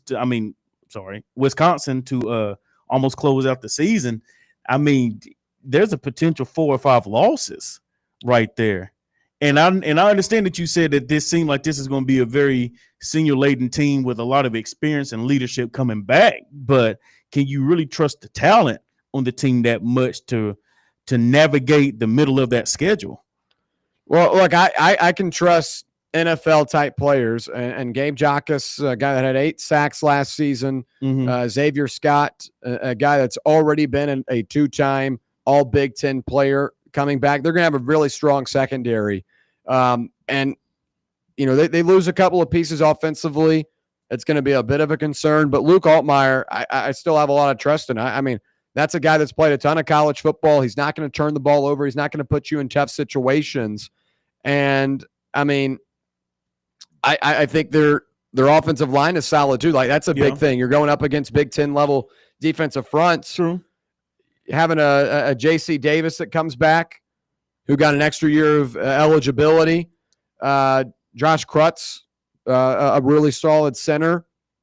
I mean, I think this is going to be a good team. Now, wide receiver is going to be a bit of a concern. They're going to have to find a guy that establishes himself. Hudson Clement comes over from West Virginia, guy that caught 51 passes last year for the Mountaineers. I look at the defensive side of the ball and say, I'm good, and I've got a veteran quarterback with a manageable schedule. I think Illinois is in a good spot. I can get behind Illinois. Oh, okay. No, I'm not arguing. I'm just backing up my. No. I get it. No, I'm not arguing either. But I'm just saying the middle of that schedule. I mean, like I said, Indiana, USC, Purdue, Ohio State, Washington. I mean, those 5 games right there. That's going to be pretty tough for them, I think. And if they come out positive on the other side of that, then I think they got a good chance at making it, because you had them at a 10 seed, was it? Yeah, Illinois at 10, 10 seed. Yeah. I mean, if they make it, I think they're really looking at that 12. William, do you think there's any team that could get in with 3 losses? No. Okay. I don't believe there's any team that can get in with 3 losses. So essentially with Illinois, it's like you're chalking up your loss to Ohio State. Honestly, hold on. I just noticed I left one team out that won a championship. So it could be, and this is going to be a huge Aaron omission here, but it could be where Illinois or Kansas State gets bumped. Because on this top 12 list I did, I forgot to include Arizona State, who I believe will be the Big 12 championship winner. But so I think it would come down to Illinois, Kansas State. If that were the case, and again, I'm sorry for the listening crowd out there. I just had a typo here. If that were the case, then I think Illinois would get bumped down. Kansas State would make in their conference championship. I don't believe Illinois will make it. So in that case, now that I revise it, probably Illinois gets removed here. But I do think Illinois does have the opportunity still. Like, I think they'd be right on the cusp of getting in. I think they're going to be a good team regardless of. I think just for Illinois, the most interesting game I see is truthfully Indiana. If you can get past Indiana, then I think they it'll still be a tough game against you. I think Ohio State would be tough too. Indiana on the road though. I'm going ahead and giving them the L against Ohio State. Okay. But but I mean, that could just be recency bias, but I'm just going ahead and giving them that L. But that Indiana USC, that 2-game stretch right there, that could be the make or break point for their season, I think. Yeah. I could definitely see that as well. Man, I'm sweating bullets over here, man. I can't believe I messed that up. All right. Everyone makes mistakes, William. It's okay. Well, so let's say Illinois gets bumped now. Kansas State remains in. The team that wins the Big 12 championship is going to be Arizona State, and we'll start with them as I finish out this top 6. Arizona State is going to win the Big 12 championship. They're going to get that automatic bye. Sam Leavitt, a really, really strong quarterback, transferred in from Michigan last year, really had a good grasp of Kenny Dillingham's offensive system that's up-tempo. Is going to have a really talented weaponry around him. Jordan Tyson, going to be one of the best wide receivers in the country as well. Defensively, this is a strong group with guys like CJ Fight on the defensive line and a couple of other characters as well in the secondary that are strong. This is going to be a good Arizona State team, and I believe they will win the Big 12 championship and make it in. So now we'll continue. I'm sorry, Arizona State fans, I left you out. That's my typo. We'll continue with Notre Dame, though. Notre Dame's another team that's going to make it, and they just chose C.J. Carr to be their starting quarterback, redshirt freshman, a guy that likes to air it out, has a good understanding of the offense. I think we'll see a more modernized version of this Marcus Freeman team. They're going to have the best running back duo in the country outside of Penn State, and with Jeremiah Love and Jadarian Price. Jaden Greathouse was a guy that dazzled in the college football playoff last year at wide receiver. You bring in Malachi Fields from Virginia. This is going to be a good offense. Defensively, it gets even better. Leonard Moore, Christian Gray, Adon Schuler, all those guys are back in the secondary. And then up front, you've got a young, deep group of defensive tackles, defensive edges. They're going to be strong. Notre Dame plays that interesting schedule because they're not in a conference they're going to be in. Next up is Georgia. Georgia did their part in the transfer portal this year. Zachariah Branch and Thomas. What's his? Transfer from Texas A&M. I got to look him up too. I wish I could help you. I know. Hold on. Noah Thomas. There we go. Noah Thomas transfer from Texas A&M. In addition to what they have with Colby Young and also Dylan Bell, two other receivers there. They're not going to be the worst team in the country in pass catching this season. They had a ton of drop balls last year. Kirby Smart has already proven to me that they can win with a frat kid and Stetson Bennett. I think Gunnar Stockton will be just fine. And this defense, once again, will be brimming with talent and speed. Georgia will be the second best team in the SEC, and they'll lose to my SEC championship winner. Ohio State, I've got at number 4. Ohio State, I think, is still a really talented team, even though they lost a ton of pieces from last year. Julian Sand, I think the book's still out on him and how good he'll be. But the fact that you have Jeremiah Smith, Carnell Tate, and Brandon Ennis as your 3 receivers, I think will do you justice.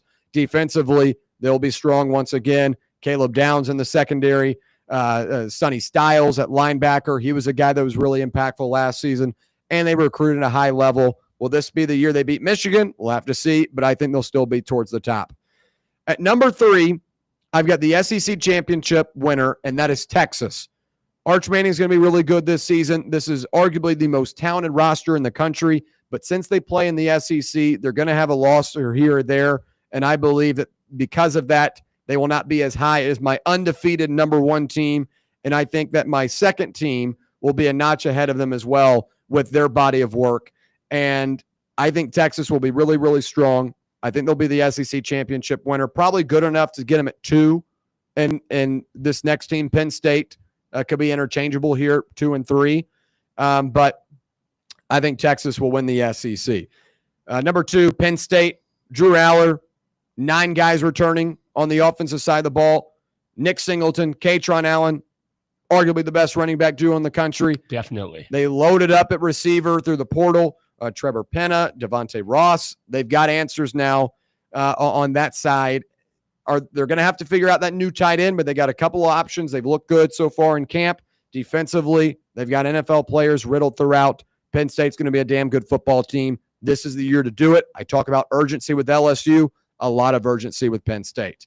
Finally, my number 1 team, the Clemson Tigers, with Cade Klubnik, Antonio Williams, Bryant Wesco, TJ Moore, a really, really strong wide receiving core. Adam Randall, a former wide receiver, is now a running back, and this guy is a dog. Talking 6'2", 6'3", beefy, burly, a guy that can run right through you. A very unique running back that I think will have a lot of success running back behind an offensive line that returns 4 starters.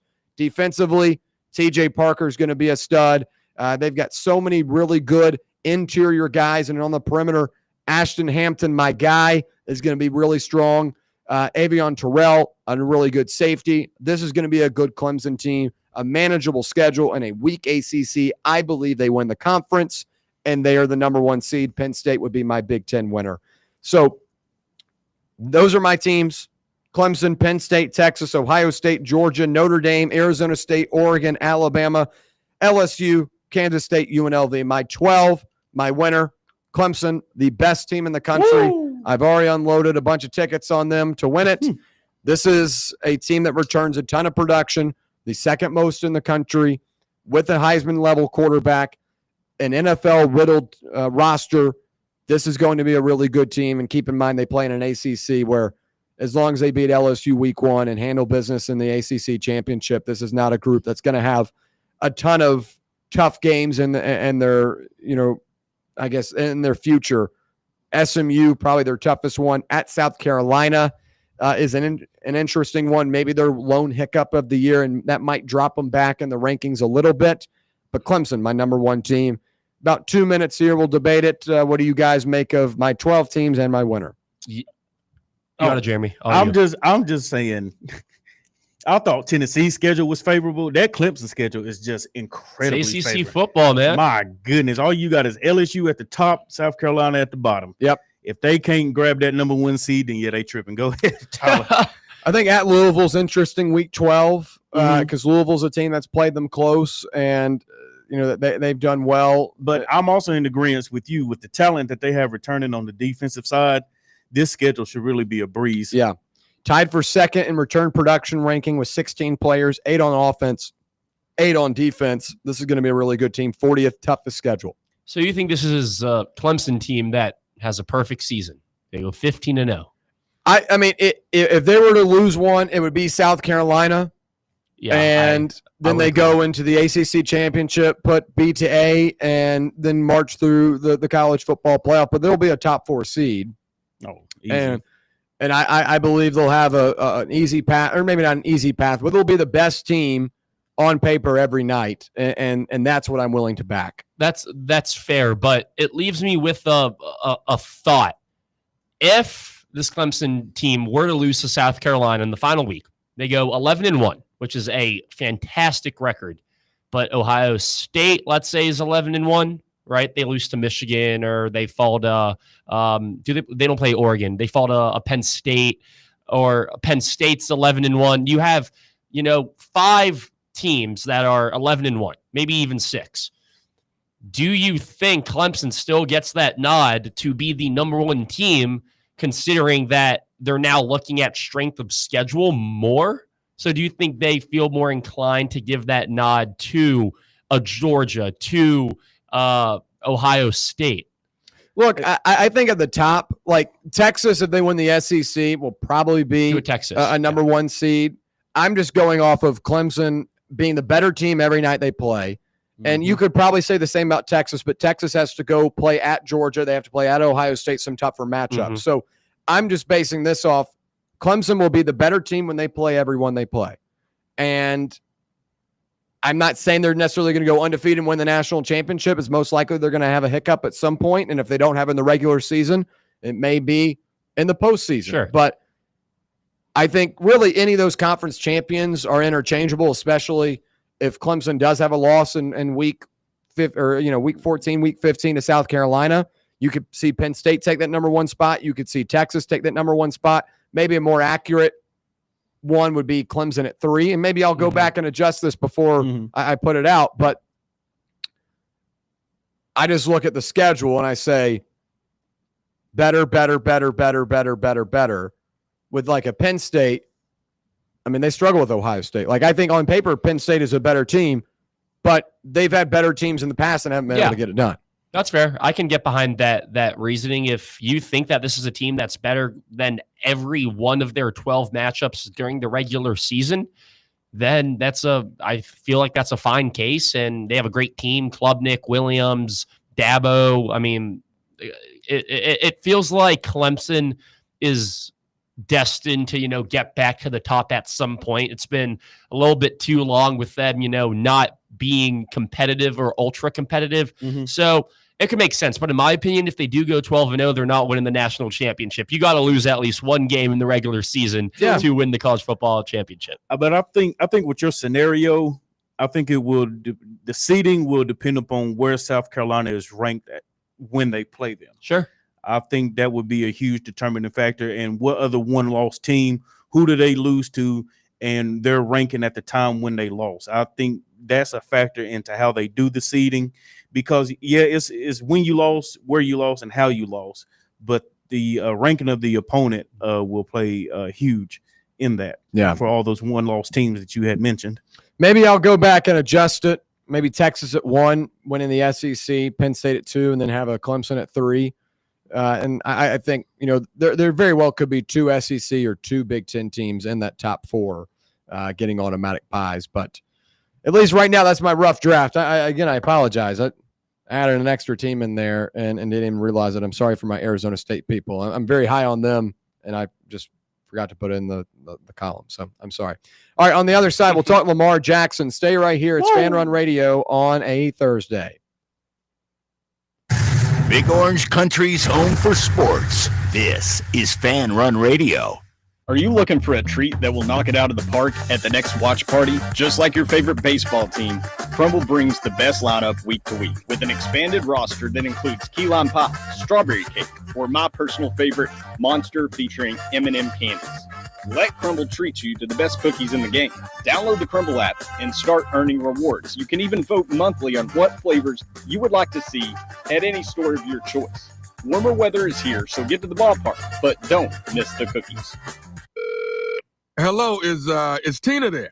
Who's this? Yeah, this is Vince from the hit reality show Wives Don't Tell. Tina applied for our show to confess that her husband won't go to the doctor to get his erectile dysfunction checked. She said she's ready for a guy that can bring the heat. All right, what the hell is going on? You know you're talking to her husband right now?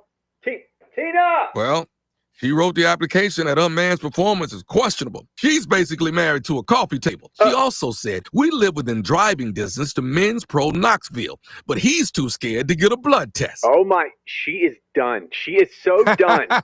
Gotcha, Mike. It's Nephew Tommy. Ain't no reality show. It's a prank. Men's Pro Knoxville is the real deal, fellas. Local experts, test results in minutes. Call 865-544-8220 or hit men'spro-knoxville.com before your lady books a new co-star. Men's Pro Knoxville, making it happen.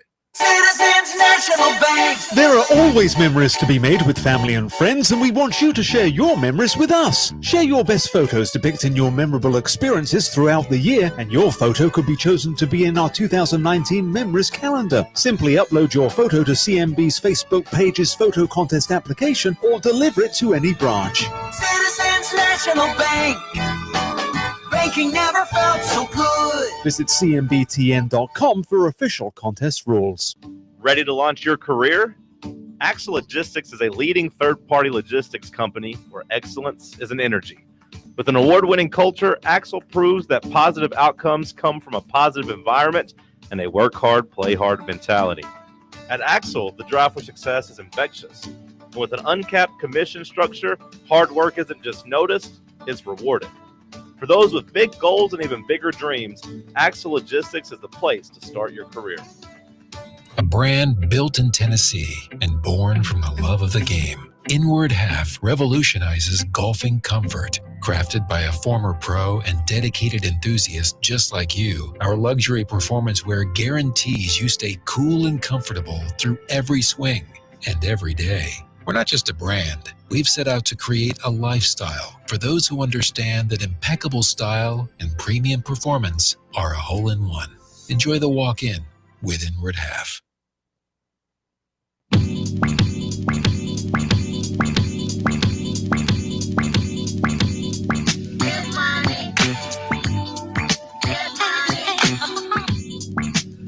All right, back here on Overtime on this Thursday. We appreciate you hanging out with us,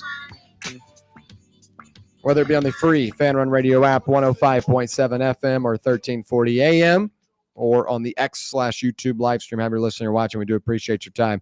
Okay, we'll switch over to the NFL for a quick segment here. We took a little bit too long in the first one, but that's just me yapping, so I do apologize, folks. But it's your job.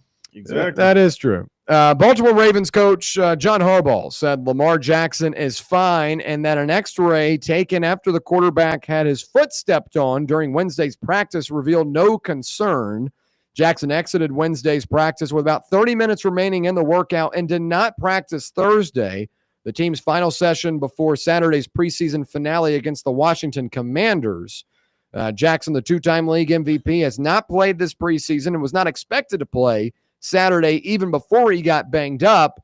And I know this is a minor little thing, but, over time, the consistencies you have in your life will come back into place. Whether you have been a person that has liked to move a lot and you've moved a lot of places, it's if you've been in a spot for like 5 years, it's more likely that you're going to probably start moving again, especially if you've been 4 or 5 places within the first 5 years or whatever it may be. If you're a person that just kind of has these consistencies, or whether like a relationship, right? You get in these relationships and then doesn't work out. There's kind of a pattern there. For Jackson, the last 2 years, he's been healthy. But when you look at his career path, there have been a lot of nicks and bruises. There's been a lot of times he's been banged up. So we've had 2 years now of being all good. He's been all healthy. Is it almost like he is due this season to possibly being an injury concern? Tyler, you're a Ravens guy. What do you think of that? Well, I want to address the point that you made first about, being due and injury is always lingering. And I can see your perspective from it, because when you are a mobile quarterback and you do have lower body injuries, they definitely do tend to linger a little bit. However, for Lamar Jackson, I would say that's not the case. And let me tell you why. When he got injured for the first time in 2021, he was having an okay year. The Ravens were 8-3. They were a very, very good team, but Lamar was just having like an okay year. Like, this wasn't some spectacular season. He was still a top 5 quarterback in football this year, but he wasn't having a great year. Gets injured, hurt his knee, I believe. It wasn't any ligament damage, didn't need surgery. And the one thing with Lamar is that he has never needed surgery.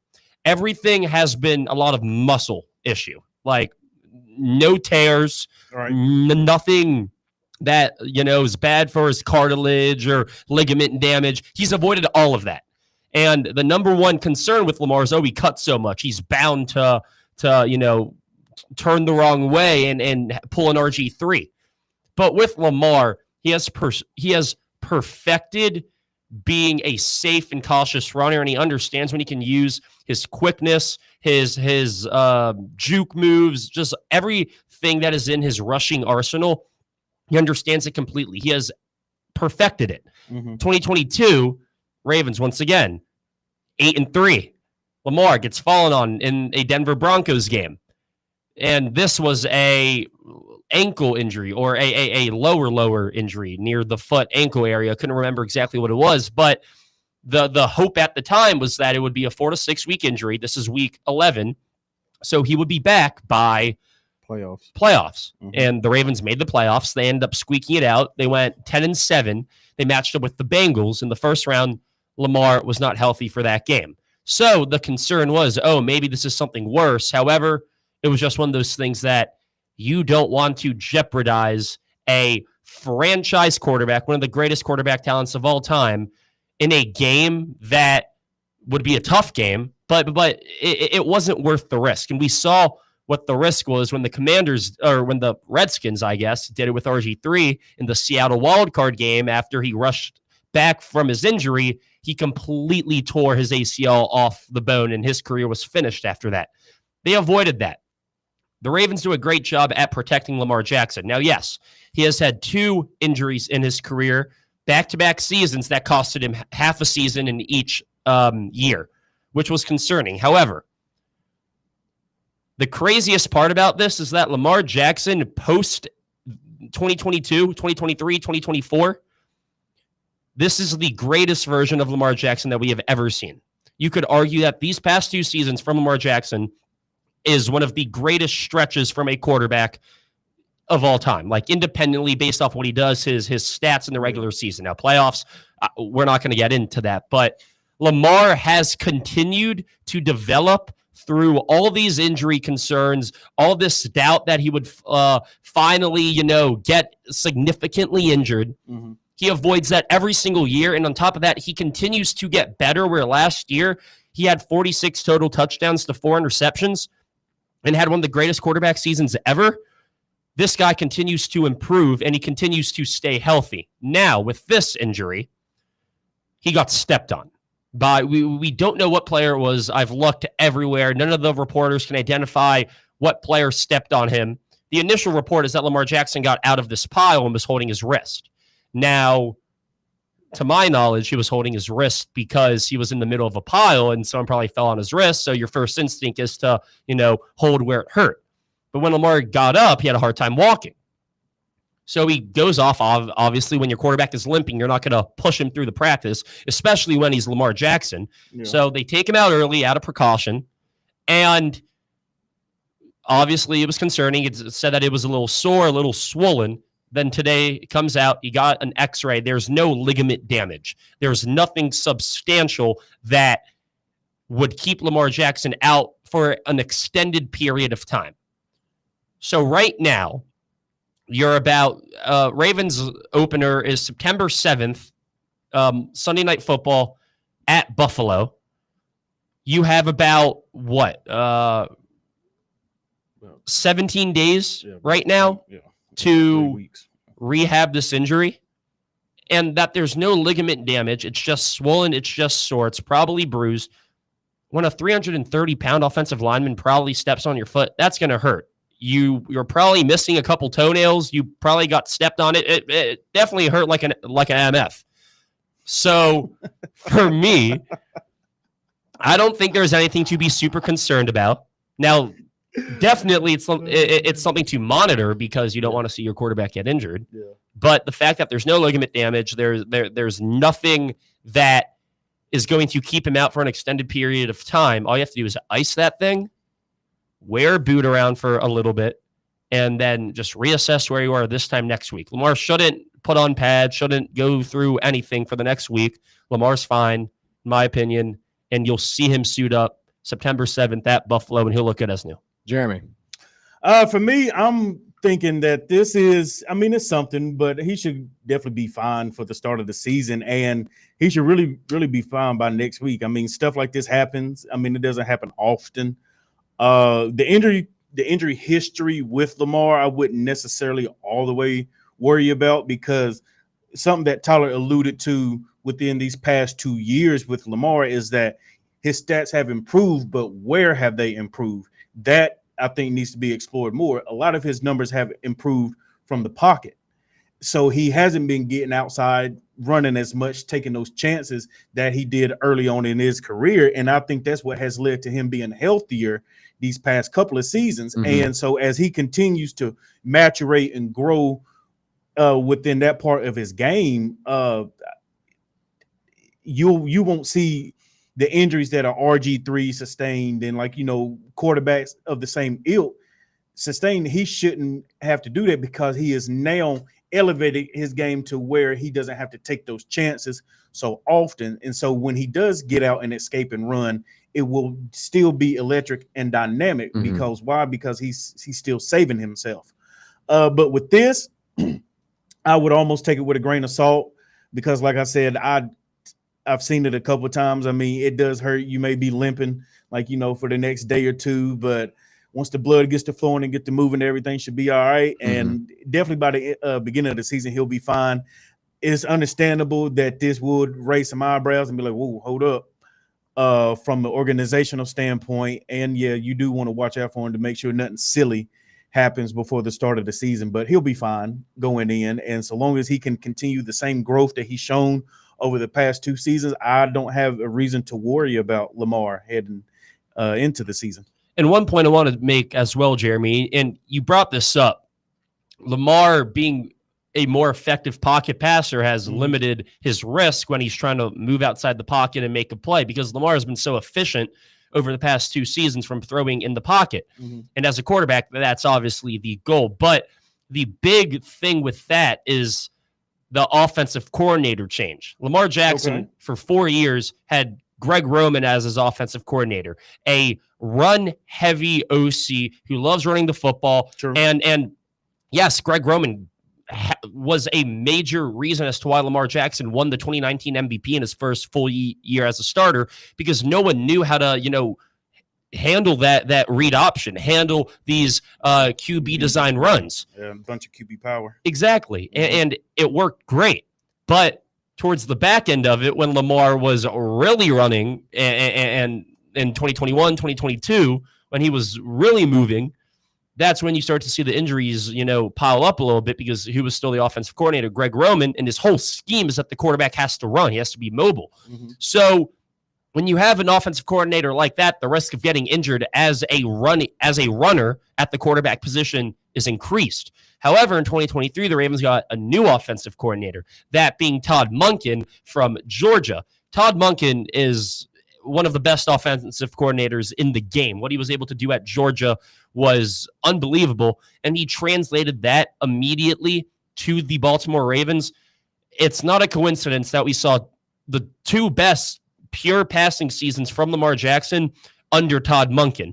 And a big reason as to why Lamar has played every single game. He hasn't missed a game from injury. Now, there are a couple games that he didn't play because they didn't need him to. Like 2 years ago, he sat out week 18 because there was no reason for him to play. The Ravens locked up the 1 seed. Yeah. But he hasn't missed a game from injury because Todd Monken allows him to sit in the pocket. He understands how good of a passer Lamar Jackson is. And yes, you still have the QB keepers and the design runs, but now you have Derrick Henry too. Takes a lot off Lamar Jackson's workload as a runner, and it also gives you another distraction because when you're trying to do that read option and you got to worry about Derrick Henry too with Lamar Jackson, you got to pick Derrick Henry or Lamar. And a lot of people are going to pick Derrick Henry, which means that Lamar is going to avoid contact sooner, avoid contact behind the offensive line, and that's why you see him having one, better seasons post Greg Roman, and two, why you see him being fully healthy over the past 2 seasons because of Todd Monken. We'll continue this conversation on the other side. Stay right here. It's Overtime, presented by VIP Play on Fan Run Radio. Catch up with all things Fan Run by subscribing to our podcast feed. Like, rate, and download the show from the Fan Run app or wherever you get your podcasts. Hey, Knoxville. Surfside iced tea and vodka made with real brewed tea is only 100 calories, 2 grams of sugar with no bubbles and no troubles. That's right, zero carbonation, so it's easy to sip and enjoy. Headed to a game day or party at a friend's house? Bring an iced tea or lemonade variety pack from Surfside or try their green tea and new raspberry tea vodka. Find the can with the sunset stripes this season. Surfside iced tea and vodka, sold at bars, restaurants, and stores near you. Surfside iced tea and vodka, sunshine in a can. Must be 21 or older. Enjoy responsibly. Rickard Ridge Barbecue, located in beautiful Cove Lake State Park. Rickard Ridge is home of the best ribs in the Volunteer State. Smoked daily by Pitmaster Mark Rickard. The barbecue at Rickard Ridge is mouth-watering, fall-off-the-bone delicious. Take the scenic drive up I-75 to exit 134. For directions and to look at the rest of the menu, visit Rickard Ridge online at rickardridgebbq.com. A brand built in Tennessee and born from the love of the game. Inward Half revolutionizes golfing comfort. Crafted by a former pro and dedicated enthusiast just like you, our luxury performance wear guarantees you stay cool and comfortable through every swing and every day. We're not just a brand. We've set out to create a lifestyle for those who understand that impeccable style and premium performance are a hole-in-one. Enjoy the walk-in with Inward Half. This is Coach Josh Heupel. In football and life, you need a solid defense to protect what matters most. That's where Farm Bureau Insurance of Tennessee comes in. Score peace of mind with Farm Bureau Insurance, the official insurance of the Vols. They're your line of defense. FBITN.com. This is Baseball VFL Cody Brown. Farm Bureau Insurance is the official insurance of the Tennessee Vols. I'm here to be that line of defense for all your insurance needs. Give me a call at 865-992-3871 and go Vols. White Claw is taking hard seltzer to new heights with White Claw Surge. At 8% alcohol, White Claw Surge is a stronger wave of refreshment that doesn't compromise on taste. Available in 4 bold waves of flavor like ripe blackberry, citrusy blood orange, zesty natural lime, and tart cranberry. Check out your favorite retailer in-store and online for the White Claw Surge Variety 12-pack and 16-ounce single-serve cans. White Claw Surge. Please drink responsibly. Located in Knoxville's historic Old City, Barley's offers great food, live music, the best draft beer selection in town, and now your new favorite place to watch sports. Their indoor projector is perfect for any weather, and they've revamped their upstairs area with more TVs to take in all of the action. Their menu features hand-battered chicken tenders, juicy burgers, fresh salads, and the tastiest pizza in Knoxville. You can enjoy their happy hour drink specials daily from open until 6 p.m. Barley's Tap Room and Pizzeria.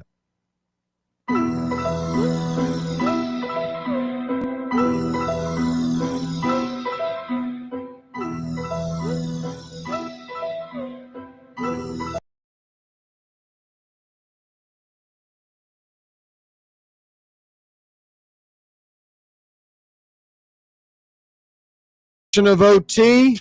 We'll head back to the spirited defense of Lamar Jackson from Tyler. Tyler, finish your point, and then Jeremy, you can have an opportunity to give your opinion on it.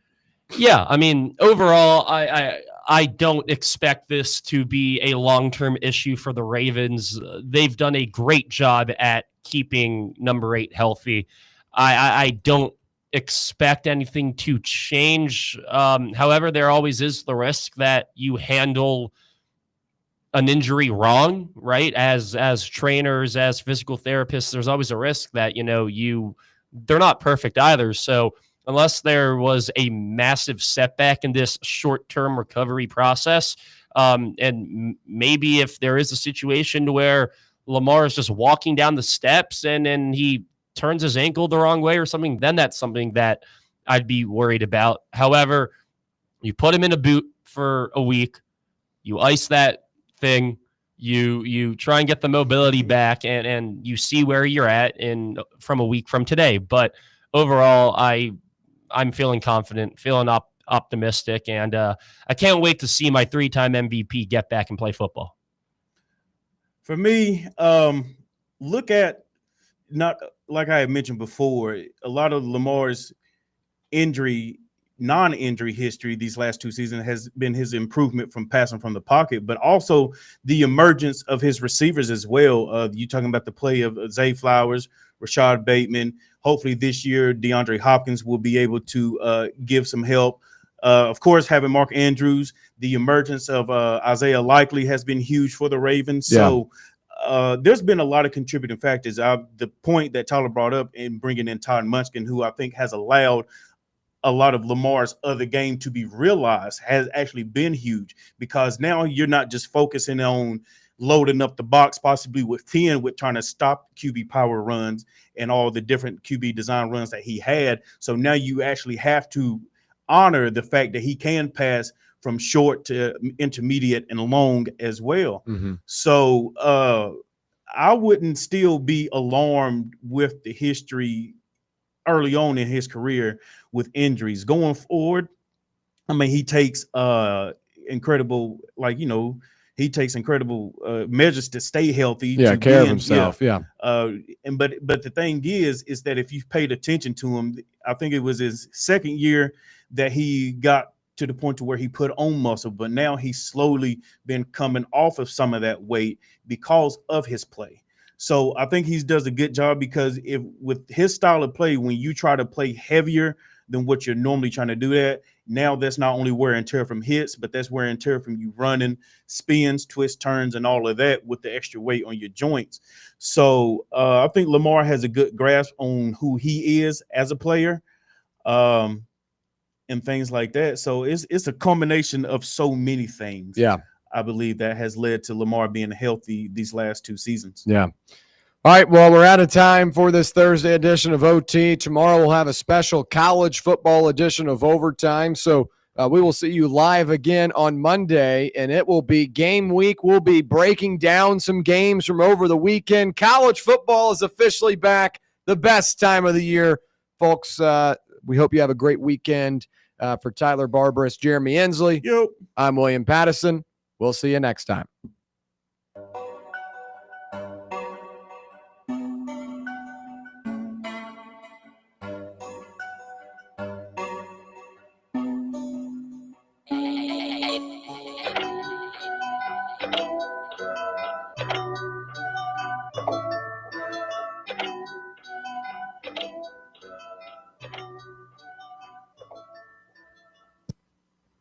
Check out our new and improved website at fanrunradio.com.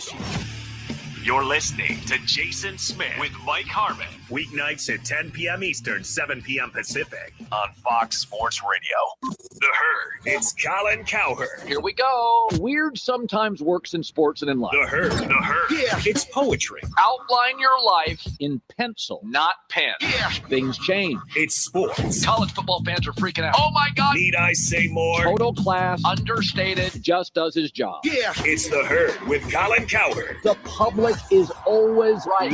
Listen every weekday at 12 p.m. Eastern, 9 a.m. Pacific, right here on Fox Sports Radio. The most fearless voice in sports is on FS1. The one and only Colin Cowherd is bold, unique, and outspoken. Wow. You can see him on The Herd, weekdays at noon Eastern on FS1 in the Fox Sports app.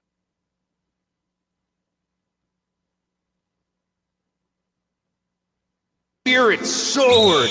From cutting-edge apparel to top-notch equipment, SM Athletics transformed our presence. No more unreliable online orders or envying the other team's style. SM Athletics stands for quality, design, and on-time delivery every time. Coaches, elevate your team with SM Athletics. Call 865-966-3434 or visit smathletics.com. Get the best for your team, delivered right and on time. So, elevate your team's game by contacting SM Athletics today.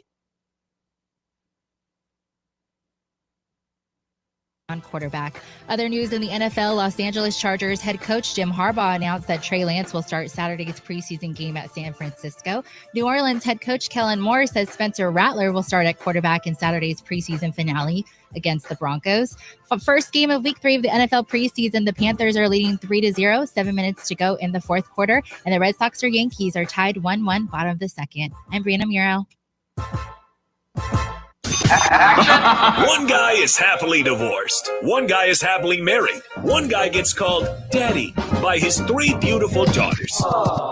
One guy gets called daddy after a credit card approval. One guy won a state high school basketball championship. One guy only covered a state high school basketball championship. One guy does voiceovers for fast food chains. One guy only eats fast food. Does this seem weird to anybody else? Hey, I heard that. Can this sports writer and this sports fan share a radio show without driving each other crazy? Now, live from the Fox Sports Radio studios, here's Fox Sports Radio's Odd Couple with Ephraim Salam sitting in for Rob Parker. Here's Kelvin Washington. It is, of course, the Odd Couple. I'm Kelvin Washington. Ephraim Salam in for Rob Parker. Rob enjoying some vacate time, and we are the Odd Couple on this TV theme song Thursday. Looking forward to what we got coming up in the rest of the show. We got Shop Talk in about 45 minutes or so. We'll see what Rob G has cooked up. Conversation that doesn't have to even be sports. It can be anything not in the world of sports.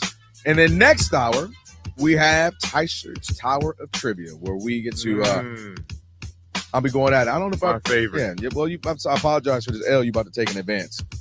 I apologize for that. Slow down, man. You better ask these people what my track record. No. If Monty was here, we would go, bleh! That's what we do. But if you miss any of today's show, you're going to catch the podcast. Make sure you check it out. You can search The Odd Couple wherever you get your podcast. And right after the show, today's podcast is going to be posted. Be sure to follow the pod, rate it 5 stars, and you can even provide a review. We appreciate it when you do that. Again, just search The Odd Couple wherever you get your podcast. You're going to find today's full version of the show, best of version as well, posted right at the end of the show. Achy knees, stiff back, joints not cooperating. We know how those days are, right? On some of those days, your body's just telling you, I ain't got it today. Ain't happening, Captain. And on those days, luckily, there's Aleve with just one pill. Aleve provides up to 12 hours of pain relief so you can keep moving. Use as directed. All right, let's get into some Cleveland Brown quarterback situation. It wouldn't be a show without that, right? Because that has been one of the biggest storylines this offseason in the training camp, and as we are now in the preseason heading towards week 1. So one of the things I want to start with is Shedeur Sanders and having some conversations about a couple of things. And we talked about this yesterday.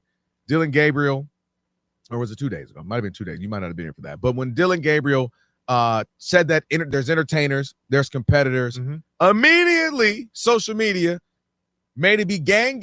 You better pick a side. He didn't mean it. He was taking a shot at Shedeur. Which one were you on? To go back a couple of days to Ephraim, because you weren't here, I'll tell you for me, I wanted it to be about Shedeur so I can come on and talk smack about Dylan and be like, man, how you going to say this about your teammate? You're letting them, the pressure of the media crack you. Look at you. That's supposed to be your teammate. You threw him under. It wasn't about Shedeur. It was about entertainers when he was talking about us. You on this side now. You on this side.